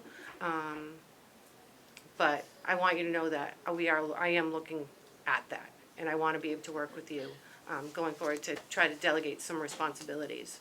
Okay. Okay, your 10 minutes are up. Okay. All right. Thank you, Like Cynthia. I said, if you guys come up with a schedule, I'd be happy, to sit down. Maybe if you have like 2 to 3 hours, if you have that time, just so I can do the scheduling part, so that you get a better understanding of what I do. Cause seeing it, you know, is more better than me trying to explain it. Okay? All right. Thank you, Cynthia. Okay, thank you. Appreciate your input. Yep, That's stuff for us to think about, right? yeah, Wrestle with. okay. Moving right along, statistics and updates, those are transportation statistics, is that what you had in mind? Yes, and in light of the, previous discussion, we don't have the statistics for, the most recent month of December, so we'll get those to you as soon as they're available. Okay. The 5E's Director's Progress Report on action items. Discuss format and updating information. I don't think that's in your, it is it, towards the back of your package? Yes, yeah. I am more than happy to review the items that I've worked on in the interim, and I think most advisable for the board to be working with Holly now on what format you think would be best in reviewing these items going forward. Let's see, where are we? Moving on page 2 of 5, on the technology section, we're moving forward with the installation of the 4 computers. We have a signed agreement. The funding has been budgeted for this fiscal year. We're looking for the end of February to have them installed.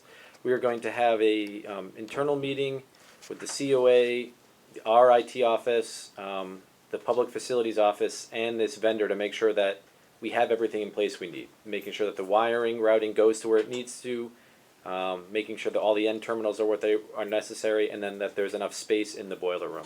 So we've had sort of ongoing communications between the vendors, and we're working on setting up that meeting. But ideally, we will have the installation of those 4 units in February. Let's see. Excuse me? Yep. There was a talk at one point to have My Senior Center logins for users. Is that something going to be done in February also? Or is that something in the works? So as far as my senior center, what I did talk to all of the staff and volunteers is that whenever the volunteers come in, I want them to use their badges. I talked with Walter this morning that every time he does something, I want either him to put it into my senior center, or if he's doing one of his yogas or I forget what he does. Meditation, to have them come in and swipe. Because all of that information is the information that I need at the end of the year when I put in for the formula grant. That's exactly what they want to see. So I started that yesterday afternoon. I reiterated to the volunteers this morning that if anybody came in the building, they should be swiping their card. And I know, I think I heard already that somebody who came in didn't have a card, so we're working on that. But to log in for the people, the seniors, to use the computers, are they going to require a login with using? Oh, I don't know.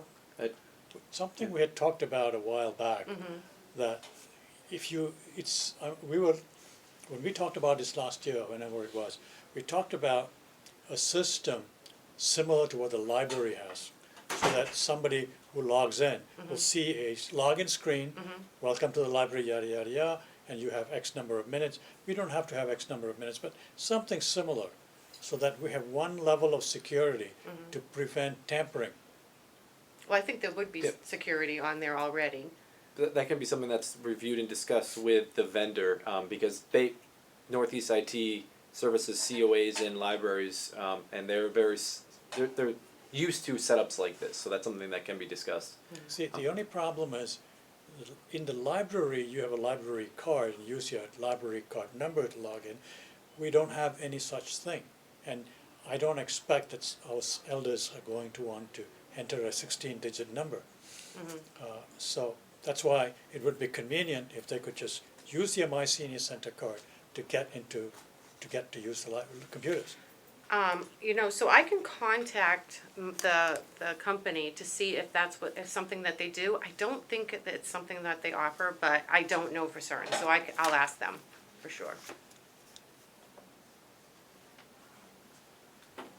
The other thing question I had about computers was, there are elderly people out there who hate computers, are afraid of computers, and won't use computers.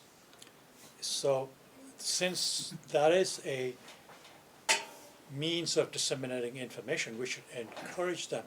And I think that it would be helpful to have a volunteer senior available in that area to help anybody along, initially to get them over the hurdle. Well, I definitely think that's one of the programs that I was thinking about, coordinating with the rest of the staff, is to offer IT programs. So maybe a couple of times a month, we know when the IT person's gonna be here, and if they're gonna be here, if you're interested in learning a little bit more on how to use the computers, you can sign up for that specific time. What, are we getting 4 computers? Is that what we're 4 getting? computers, and they'll be situated ideally close to the greeting station, so that could be something that you could work with to see if the greeter would, be able to help out if necessary as Right. well. Go ahead. You mentioned that at the library, we have a number that, is this little number on our senior center card our individual number? That is your individual number. So we already have a number then? That's for the My Senior Center. I'm not sure that it will work on the computers. Well, that's what I was wondering. Yeah, I'm not sure. I will contact them. Right. I'm not sure if there's a way that they can help us put the two together. Because that would make it easier. It would make it easier. I'm just not sure if there's a scanner that would get people on a computer, but I can Okay, ask them. yeah. See, to enter that many numbers may be difficult for somebody, whereas to swipe it and just log in. that Well, would many moons ago, before all this fancy software, when you went into the library, they gave you a login password and things like that. So Right. we could make it We pretty could make it- general. sure. And then, always just have the computers on, shut them off at the end of the day, and make sure, as long as we have the safety sites and the safetyware on the computers, I think it should be fine. So if we have one general login and password, it'd probably be easier. We have to experiment. Go ahead. All right. Thank you. And continuing now on to page 4, in the status of the security camera conversations. Myself and John Cubby, we had Verizon come in to walk through the senior center yesterday, and they reviewed the exits, and they're going to be pulling together a proposal of what they think might work with that Arlo camera system. The Arlo camera is a portable camera that is either battery operated or can be wired. There is a cost per camera, I think I remember $350. Then there is a annual cell phone fee per each camera, and depending on how much data we would want to have saved on the cloud, there is a subscription fee as well. So we want to look at the entirety of that project to see what the cost might be. Ultimately, I think that would be a very useful tool in this feasibility process that we're going through in the next couple months. We can see what it might cost to have a larger system, having the COA tied into the same system that the town uses, versus the Arlo, and then maybe a decision could be made in the coming months on what system makes most sense. How many cameras are you talking about and at which entrances or exits? The initial proposal discussed using 5 cameras total around the facility, having a combination of both the parking lot and the main entrances under surveillance. The next item was the fire signage. So I believe some of the signs are installed, and our volunteer coordinator is working with the public facilities to get those signs installed in each room. We're making sure that they meet ADA requirements for the signage height. Those signs will let any member know in a specific room what exits they should use in the case of an emergency. Do we have a new date for the fire drill? At the last meeting, we did discuss doing not exactly a fire drill, but a walkthrough. I have not scheduled anything with Seth Colby, but that's something that I can review with Holly to make sure it's on her schedule, and maybe having the emergency management team come to the senior center to do maybe a safety talk with Deputy Chief Seth Colby.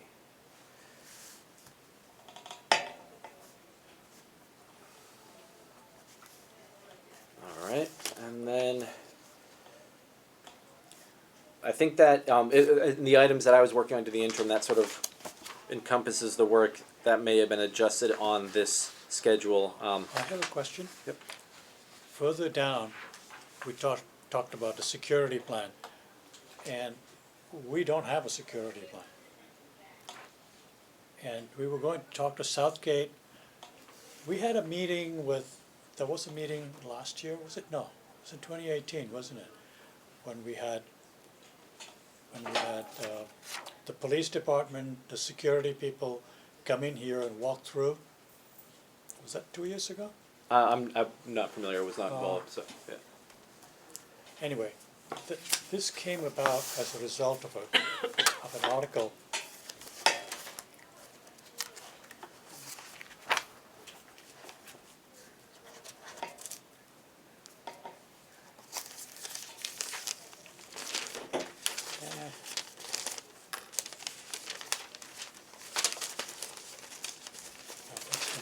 This one.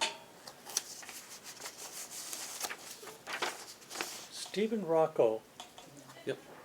Is our safety and security. Have you seen this article? He is, but no longer. Now it's. I He believe used to be Seth head of the yes. department. Emergency management, correct. Right. And now it would be Seth Colby, Deputy Chief Seth Okay. Colby. But yes. But Yeah. he was here Mhm. with the police department, and they asked us to get a security plan in place. Well, the world is what it is, and we have to be prepared for trouble. All right. And the video camera is helpful in that situation, but we have no evacuation plans in the event somebody comes in here and pulls a knife on somebody. So that is what that was all about. And I think it seems to have kind of fallen through the cracks, and nothing has been done about that.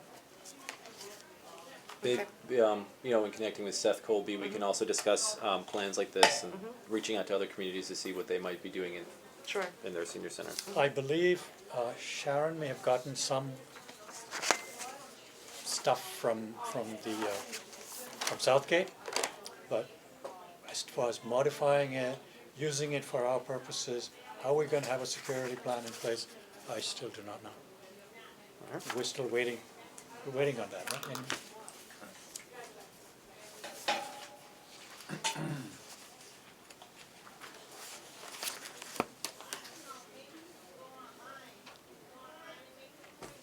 go ahead. That would wrap up.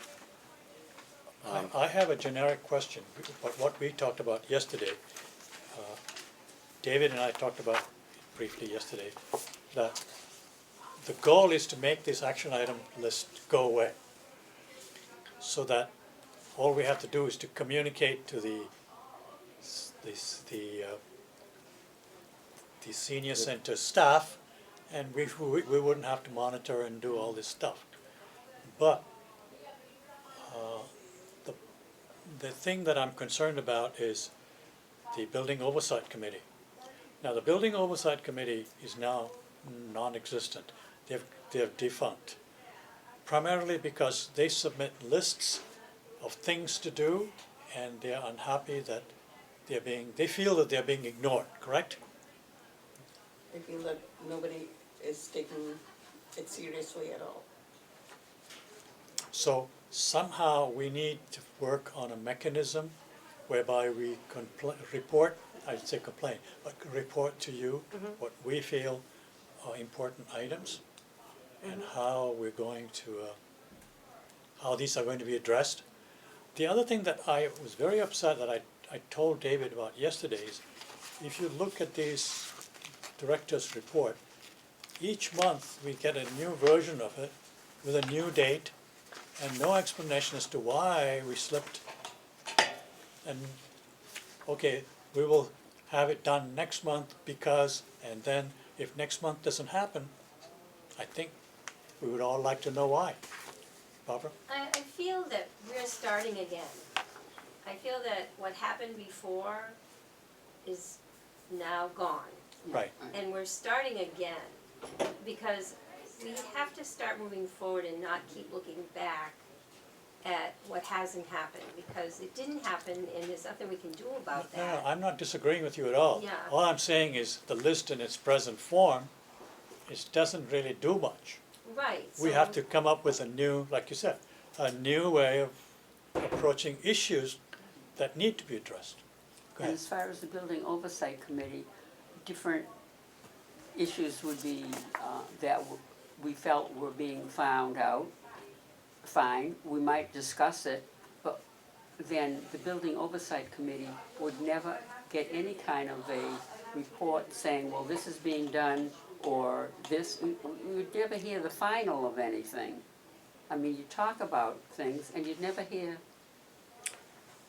I really don't know much about the Right. Building Oversight Committee. What are some of the things that they feel that they're not getting?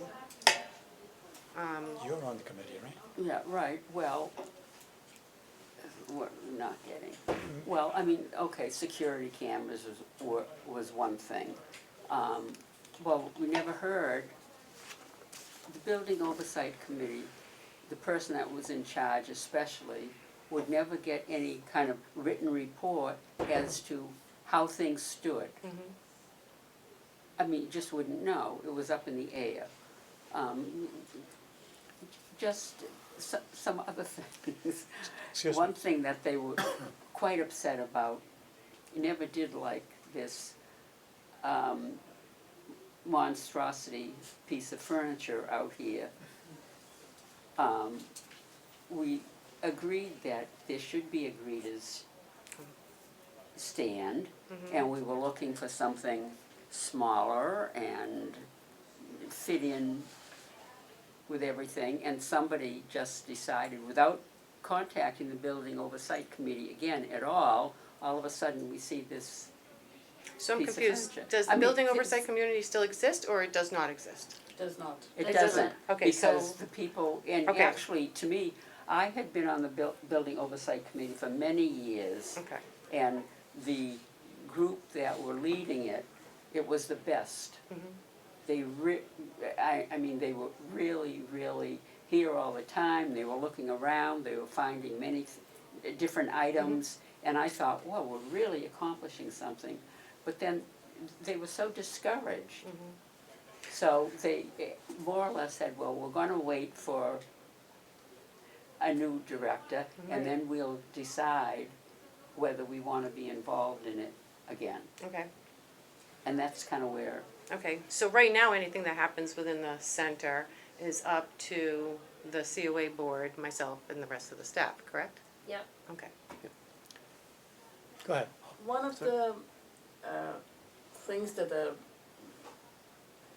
building committee felt was that when they presented something to the COA, the COA never responded back to them as to what action was being taken. Okay. So I think Right. that is something that we need to keep in mind, that when they send something to us, we should respond to them to say, what is the action that we're taking about it? But they're not around anymore, correct? At present, not. Okay. not at the moment. So if they come back, don't they have to go through? Did the committee have posted agendas and meeting minutes? Did the Yes. committee Yes. supply a reasonable, like a report, annual report each year? Yes. Yes, And they had open public meetings? yes. Alright, I mean, so that would, I think, I don't know exactly how this works, but most building oversight committees dissolve after the completion of the buildings. We don't really know the history of maybe how the committee continued to be involved going forward, but it may be required to have, and I could be wrong in saying this, but a town meeting approval of a committee like this to exist. I see. To continue going forward. So I think there's a lot to be discussed, but on the day-to-day basis, I think the open, transparent communication from the board to the director, and then the director using her skill sets and latitude to complete things on a daily basis would be the best approach. And I am extremely aware and compassionate of the frustration that may have existed, but I think opening up the opportunity that things could be very different going forward Because would be a good step.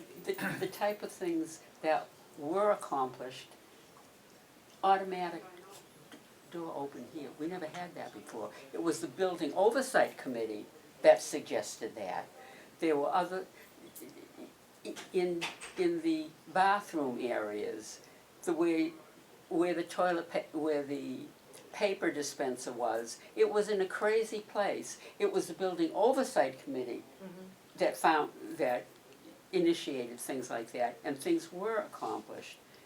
That's the type of thing that the Building Oversight Committee was doing, finding things that would improve the present. Excuse me. Question for David. You said something interesting.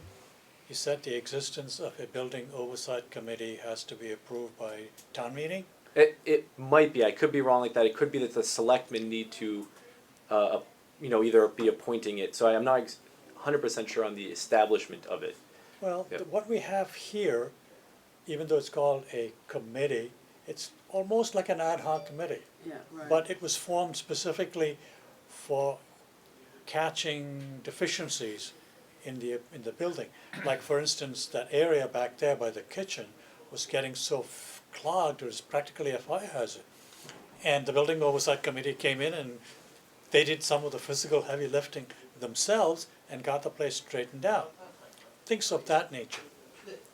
And I completely understand how that committee may, or, that situation,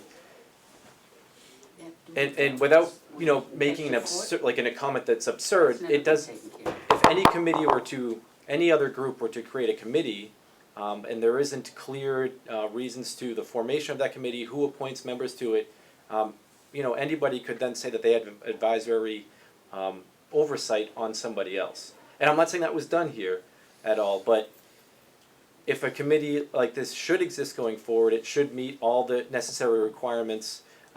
Appointing of the individuals on the committee, the terms that they serve should all be very clear. It's not a lifelong term if somebody was on it for a period of time. And then that would help make the path and who they advise and what is required more clear. So is this something that you could look into, what we have to do?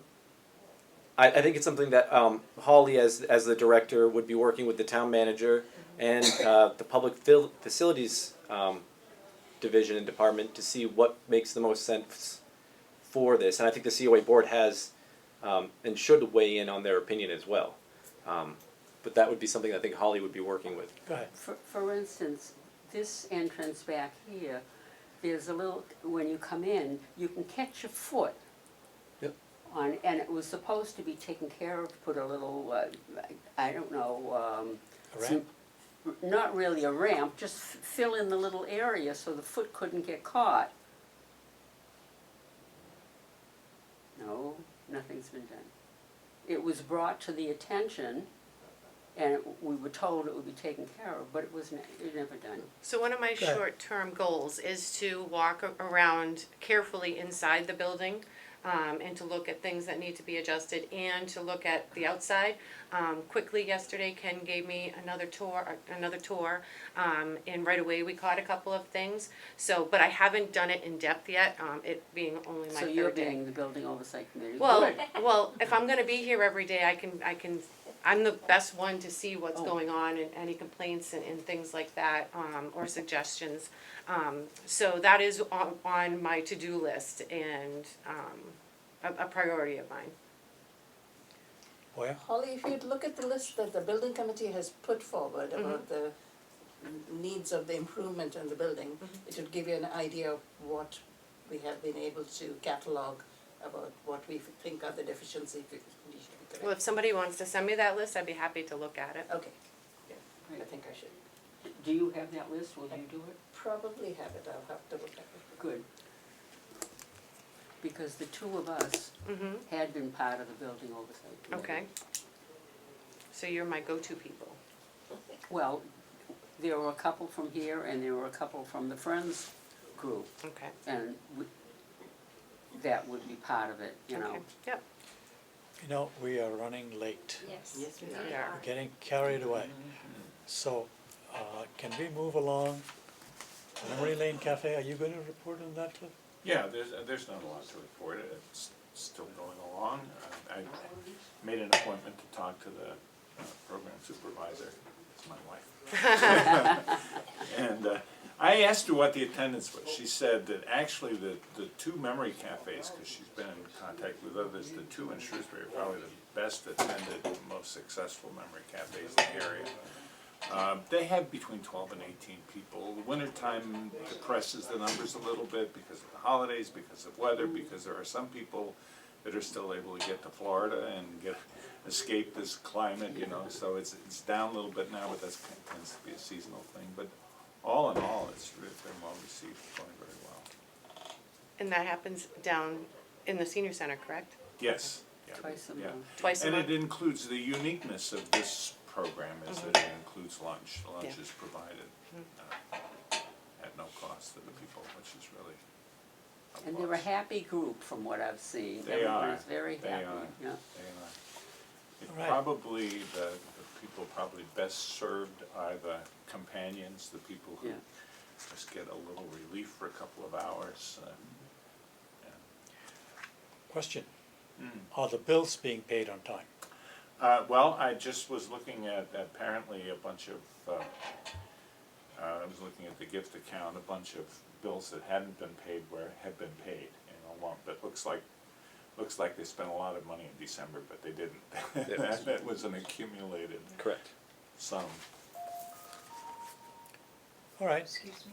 instructor, facilitator, group leader packet, oh, I'm sorry, go ahead. Okay, we were told by our treasurer yesterday that one of the, bills that we had sent to the Memory Cafe was we were not going to get paid because it's from the past fiscal year. And, so that we are, minus like. Short Short $150. $150 from the Memory Cafe funding. Is this something you guys can look into? Is it the Friends are short, but that the Friends. town was given the invoice and paid? We didn't get the money. We were told we couldn't get the money because it's from the previous fiscal year. Excuse me, the Friends in good faith would be the middleman from the town to the Memory Cafe. The Friends would pay the check and the town would pay us back. Every month the bill was sent in. We weren't getting refunded for like 6-7 Yeah. months. All of a sudden Ken worked with Sandy, correct Ken? Yeah. And brought us up to date, except for $150 because it was last fiscal year. We spoke about this at the Friends meeting yesterday, and we did our part. And they told us that we will not be reimbursed that $150, and we should not be able to swallow that. That's a cost that was never, ever meant for the Friends to do. Where do we go from here to, it wasn't our mistake. Do you know who informed you? Or when this occurred? Sandy, our treasurer, every month. No. Who informed you that you would not receive payment? I spoke with Sandy when she was Yeah. giving me this, and that was one of the invoices that, was dated back from April. Yeah, And, I mentioned to her that it was possible, but it wasn't a sure thing. We can submit that invoice for payment and we can make that payment. thank you. So if it gets resubmitted, yes. Okay, 'cause we were Sometimes told we it have wasn't. we can have events like this that are rolling costs. For example, our monthly phone bills, we may be, it's a rolling thing and we know it's reoccurring, so it can be submitted. Okay, Yep. because we were told it couldn't, so. Right. So do we give you a bill for that, or how do we resubmit it? I would have Sandy work with, Ken? yes, our volunteer coordinator on that. Okay. Can I ask one quick, what are the expenses? Does it cost something to attend the Memory Cafe? No, it doesn't, but there are expenses, so there are the meals. Okay. And there's also, some of the programs are people that Paid, they have a fee, yeah. Oh, people do pay for it, okay. No. To pay to The have someone come. entertainer Oh, has- okay. For instance, there was a Oh. harpist Oh, okay. last month, and Okay. she Yep. gets a Okay. stipend. Got it, okay. On the meals. Yeah, and the food, right.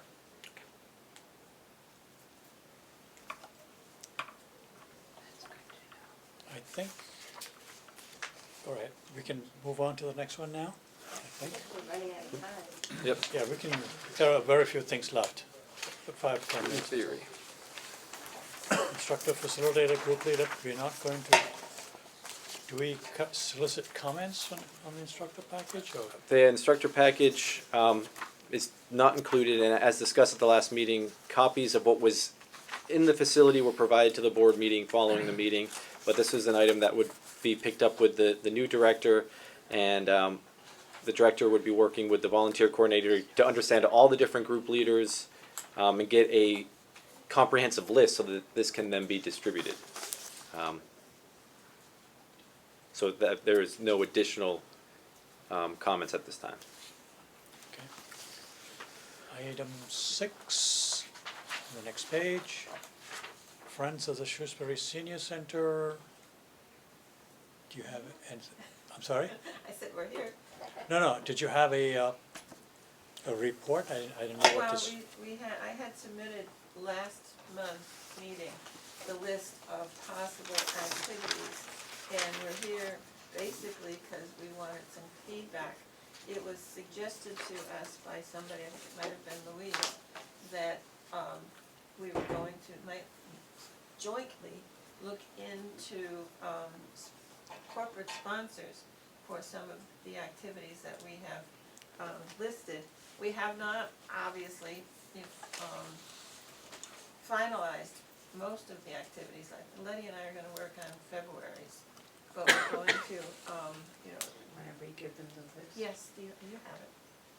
No, I made you I copies. think we have it. Is this the list? Oh, yeah, here's the copies, I'm sorry, she gave me the copies, I thought you, yeah, this is the list. Yeah, we have, Yeah. we got it last time. Yeah, but, we made more copies, I think David had sent it to us as well. Yeah, so, I already have it. one of the things we need to do is find some people to work on committees to do, to generate the activities. Excuse me, not so much a committee, but hoping that someone will take an event and run with it. We're hoping that the knitting group and the bridge group might take one and help, because we all use the senior center, and this would be a nice way of everybody sharing.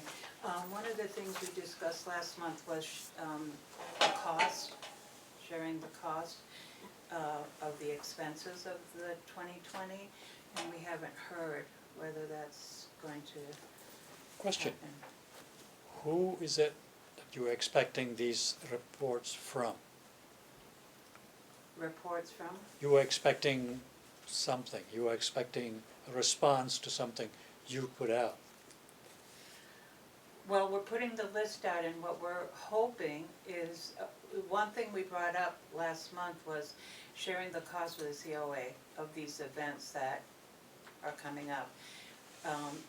It was mentioned that it was gonna be discussed, but we haven't heard. That would be very helpful for us. Who were you expecting to hear from? The COA, we came last month to you guys to see if you'd be Oh, willing. so it's our fault. No, no one's saying fault, no. No, it's our negligence, shall we say, or not response.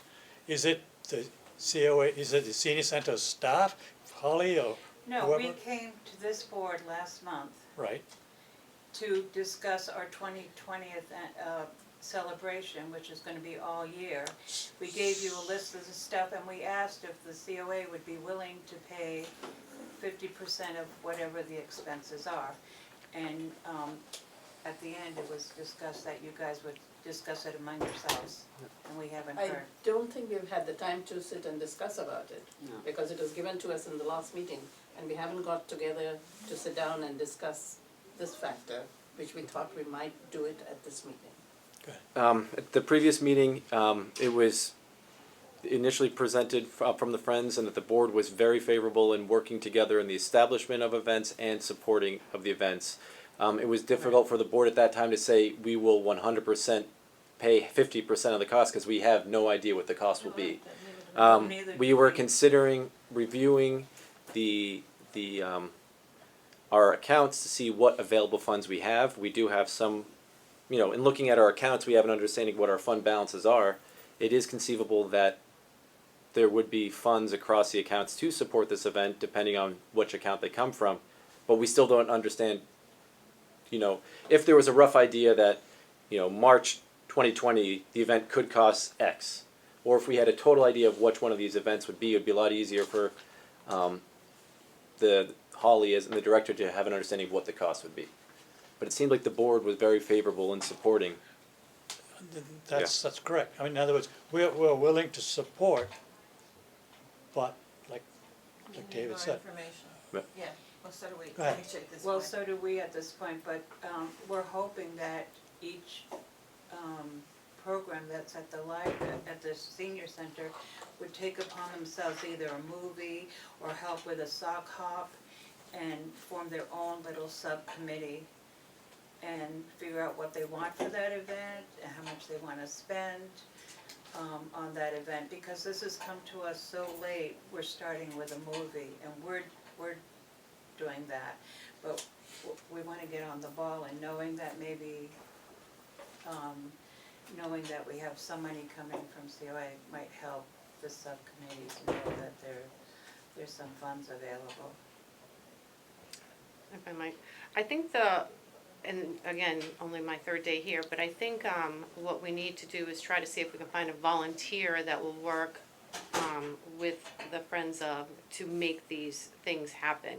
I know you mentioned something like having the bridge people take care of something, or the knitting people, which is a great idea, but we need to, we need to reach out to them first to ask them. That's what we're planning to do, yeah. Otherwise, right now, from the sense that I'm getting from all the staff inside the office, is that we're pretty stretched on volunteers right now. But it doesn't mean that we can't find a volunteer program person to do this. So this is something that I can certainly, we can put it into our newsletter to see if somebody wants to come and maybe take care of I that. actually put it in the Friends words Yep. last month, or actually for this month, and of course, it will be going in, but, Because from what I gather too is that space will be needed, and I'm not familiar yet, I'm still learning on what rooms are taken at what times and things like that, so that could pose an issue. I'm not sure how many activities, what happens in the lobby area or anything like that, but I'd certainly be willing to work with you and attend your meetings, and so we can talk about it, so I can go back to the staff and work it that way. Go The ahead. other thing was, the question arose if we could do some of these events on weekends or at night to, bring families in, or the baby boomers, so they realize it's not just old people.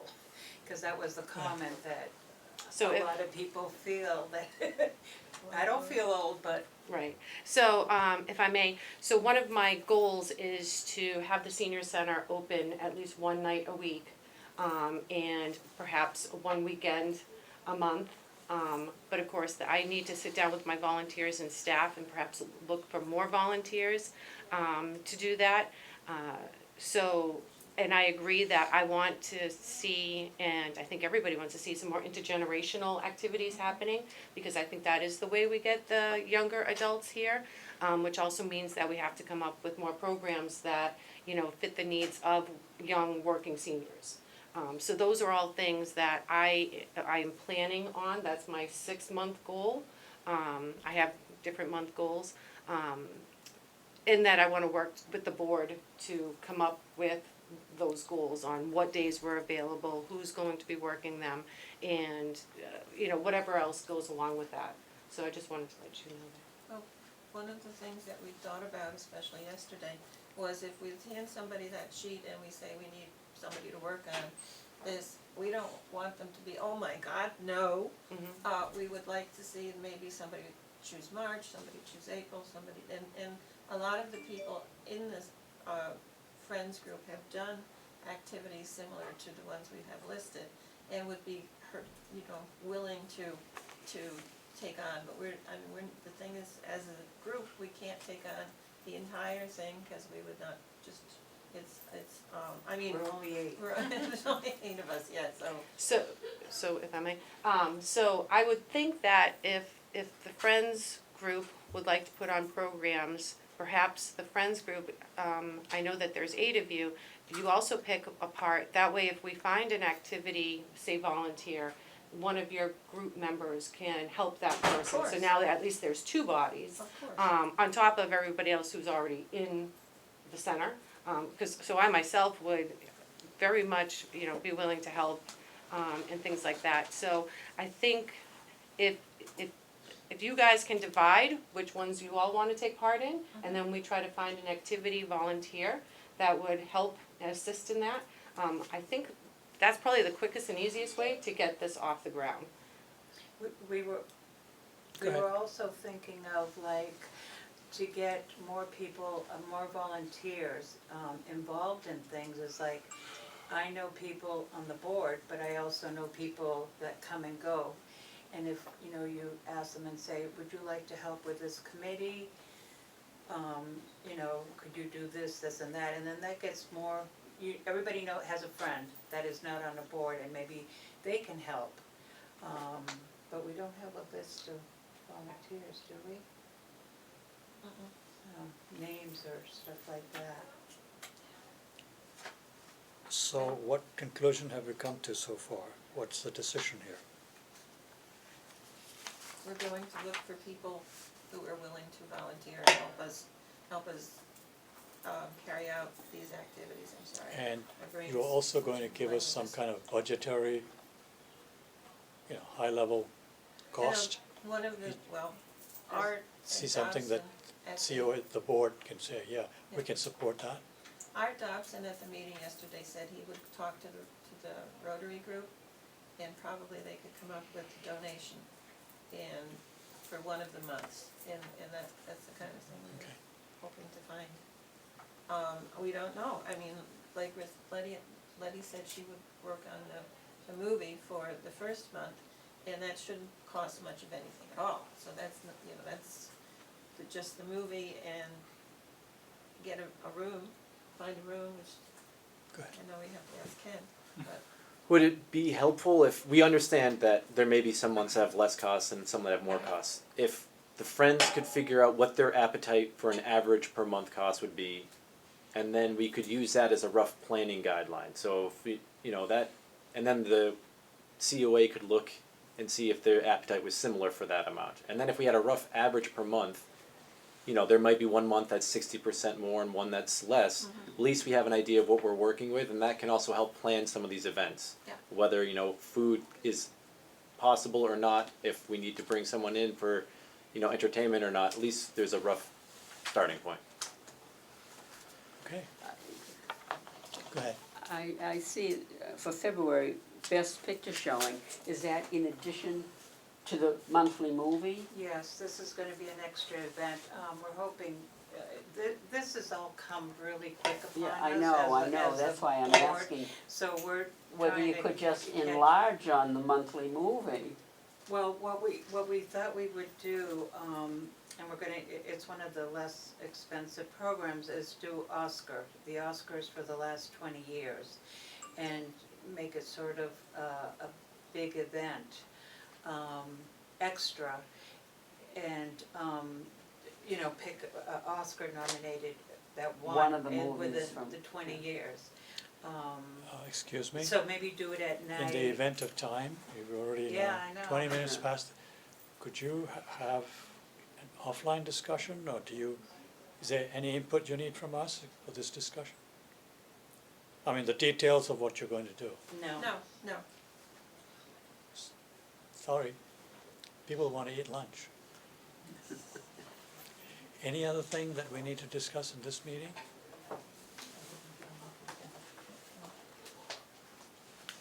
Not at this time, no? Anybody? Anything?